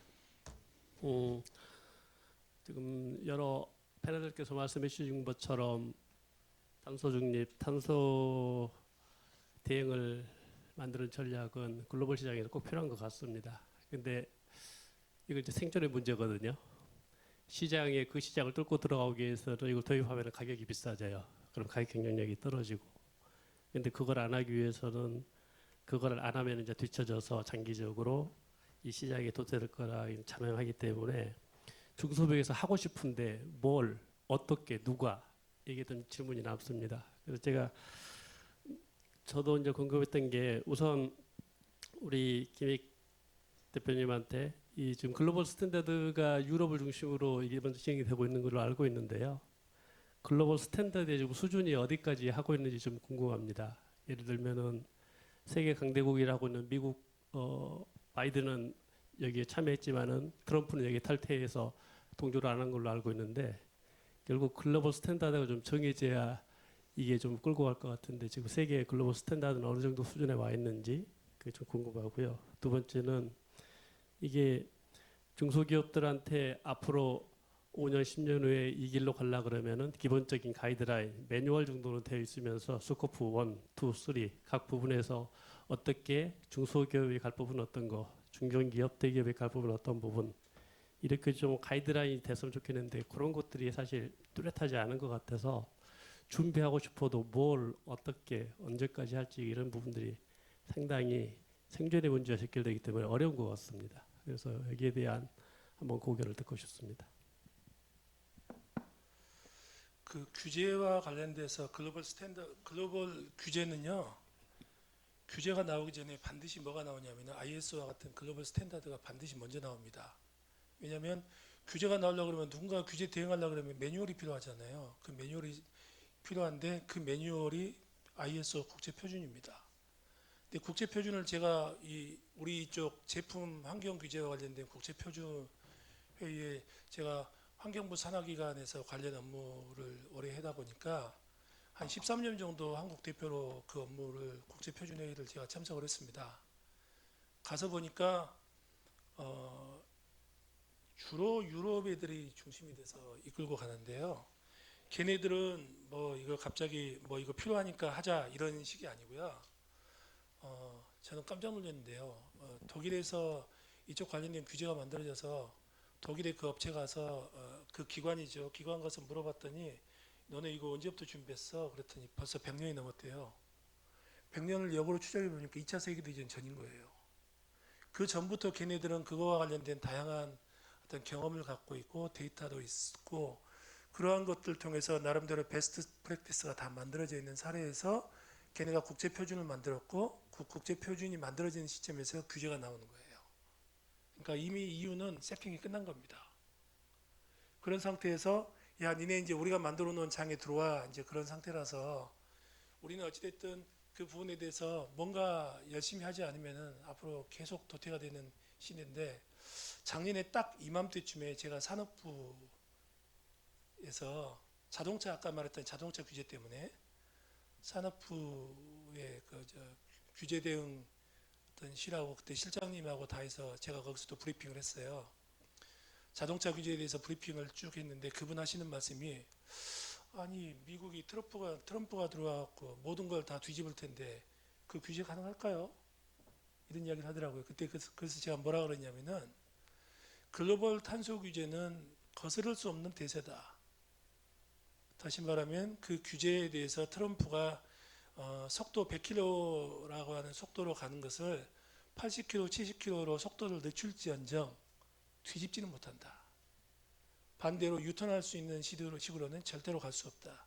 다시 말하면 전 세계가 다소나마 속도가 늦어질지언정 우리가 유턴할 거라고 생각하고 우리가 유턴했다가는 우리는 낭비를 본다. 그 이야기를 했습니다. 그래서 어쨌든 우리가 지금 글로벌에서 아까도 말했지만 EU에서도 규제가 조금 느슨해지고 있는 분위기가 있고요. 미국도 트럼프가 들어오면서 규제가 주춤하고 있는 분위기가 있고 그렇지만은 지금 이러한 상태에서 우리가 빨리 준비를 해 나가면은 다른 데보다 선점 효과를 가질 수 있다는 생각이 드는데 상대적으로 국제 표준 만들 때 보면은 대기업형하고 중소기업형으로 나눠지는 부분이 있어요.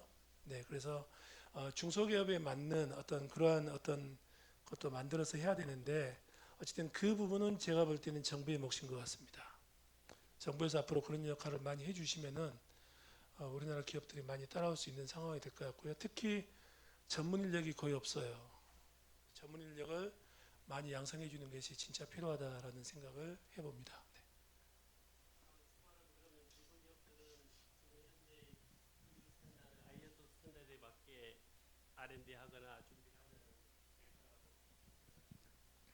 네. 네, 데이터베이스도 우리나라에서는 상당히 데이터베이스 구축 작업이 잘 돼 있어요.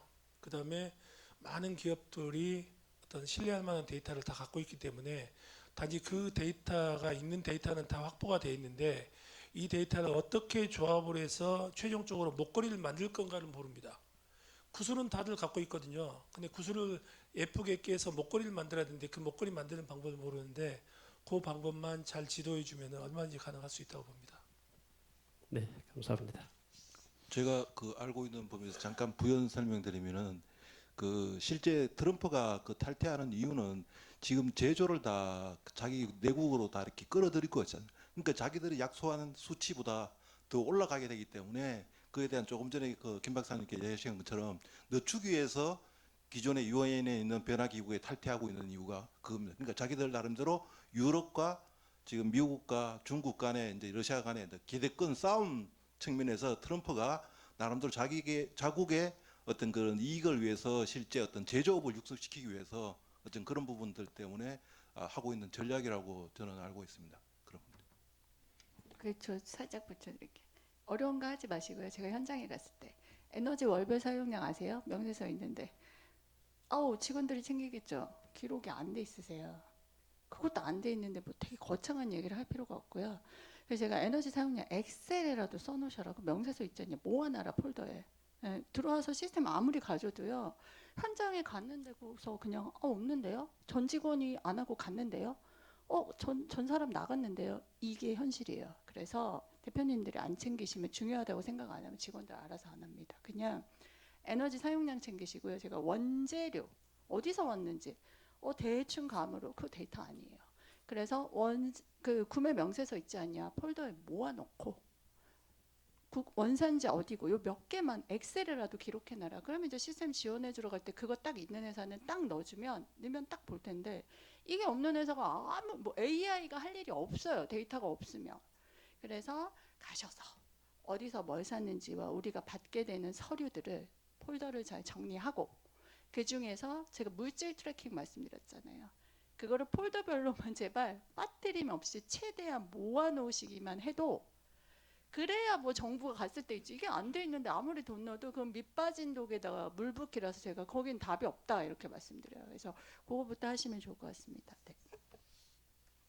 네, 또 우리 플로어에서 질문 있으신 분 계신가요?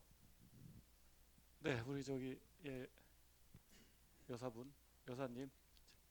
안녕하세요. 오늘 그 제목이 이제 관심 분야라서 오늘 참석하면서 이제 그 유익한 그 발제 내용 등 잘 들었는데요. 혹시 이제 정부나 지자체가 하기에는 기업 수에 비해서 부족한 면이 많은 것 같아요. 그래서 혹시 이제 정부나 지자체에서 하면서 여기와 관련된 뭐 회계사나 변호사, 뭐 원산지 관리사, 기타 등등 그런 전문 분야 인력 양성도 같이 이제 병행하는지에 대해서 궁금합니다.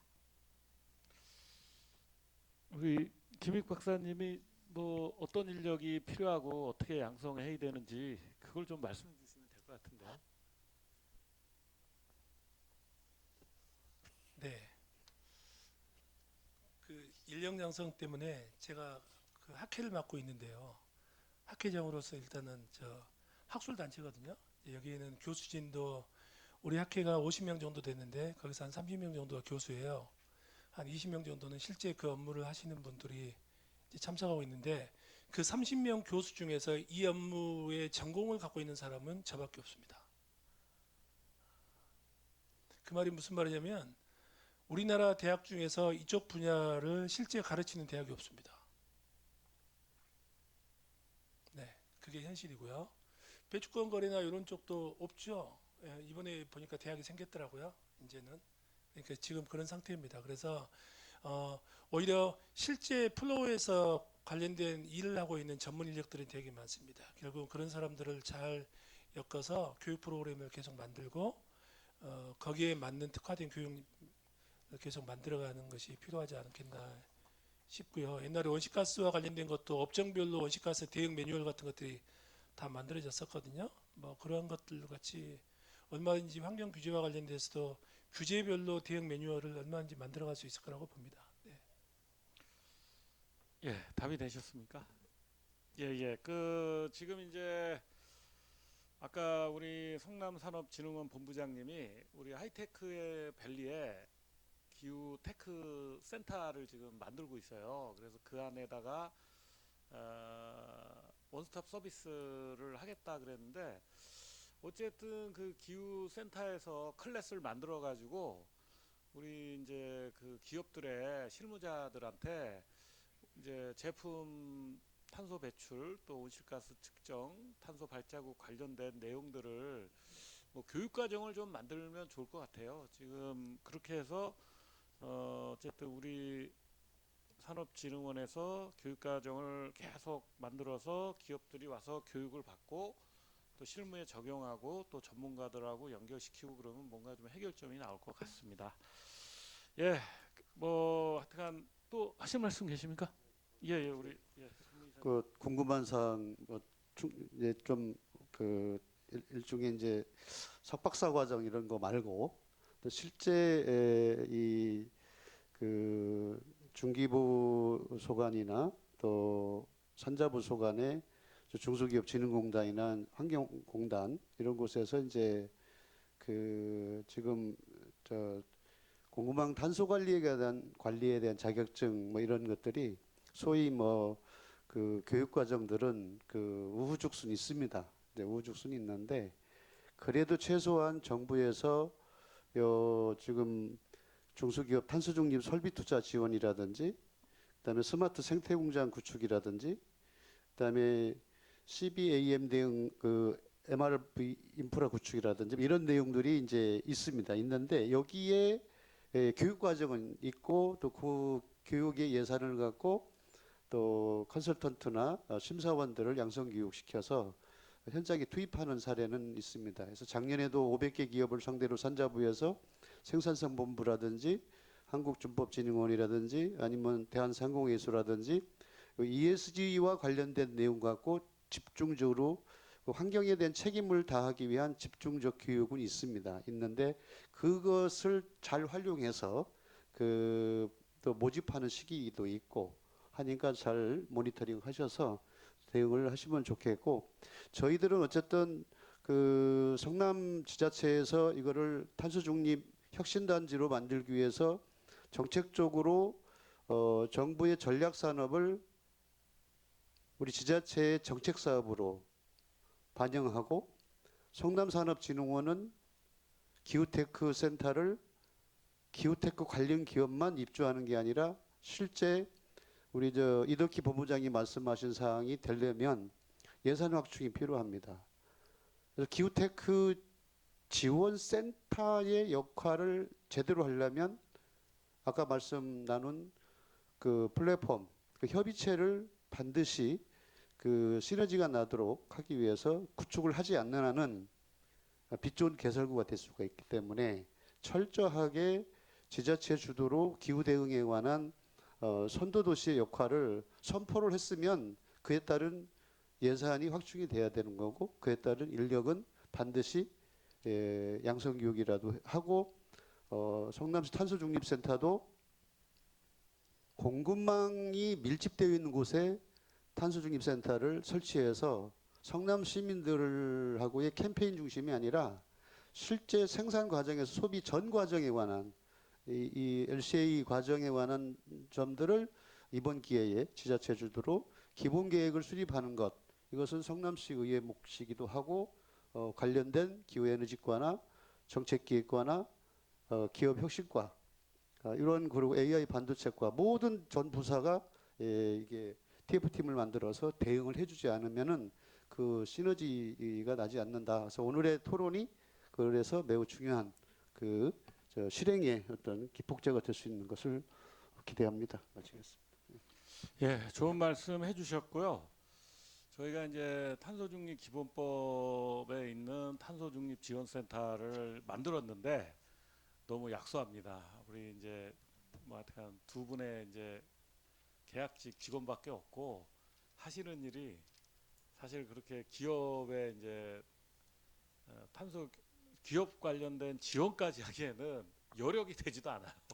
그러니까 보통 우리가 이제 전국적으로 탄소 중립 지원센터들이 지자체마다 생기고 있는데 너무 이제 그 탄소 중립 지원센터로서의 그 지자체의 컨트롤 타워로 좀 역할을 해주기를 많은 이제 분들이 기대를 하는데 실제 하는 일은 그렇지 않다.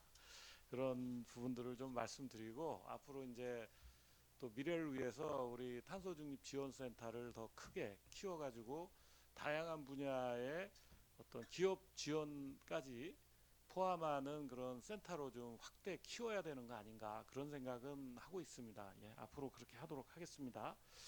예, 시간이 거의 이제 다 돼가지고요. 오늘 이제 토론회는 여기까지 하겠습니다. 오늘 함께해 주신 우리 많은 시민분들과 또 관계자분들 감사드리고요. 그리고 우리 함께해 주신 우리 김익 정가정 평가학회장님, 이성경 상무님, 지강근 전무이사님, 이덕희 본부장님, 박희택 연구위원님, 이종우 부장님 감사드립니다. 예, 오늘 함께해 주셔서 감사드리고요. 안녕히 돌아가시기 바라겠습니다. 감사합니다.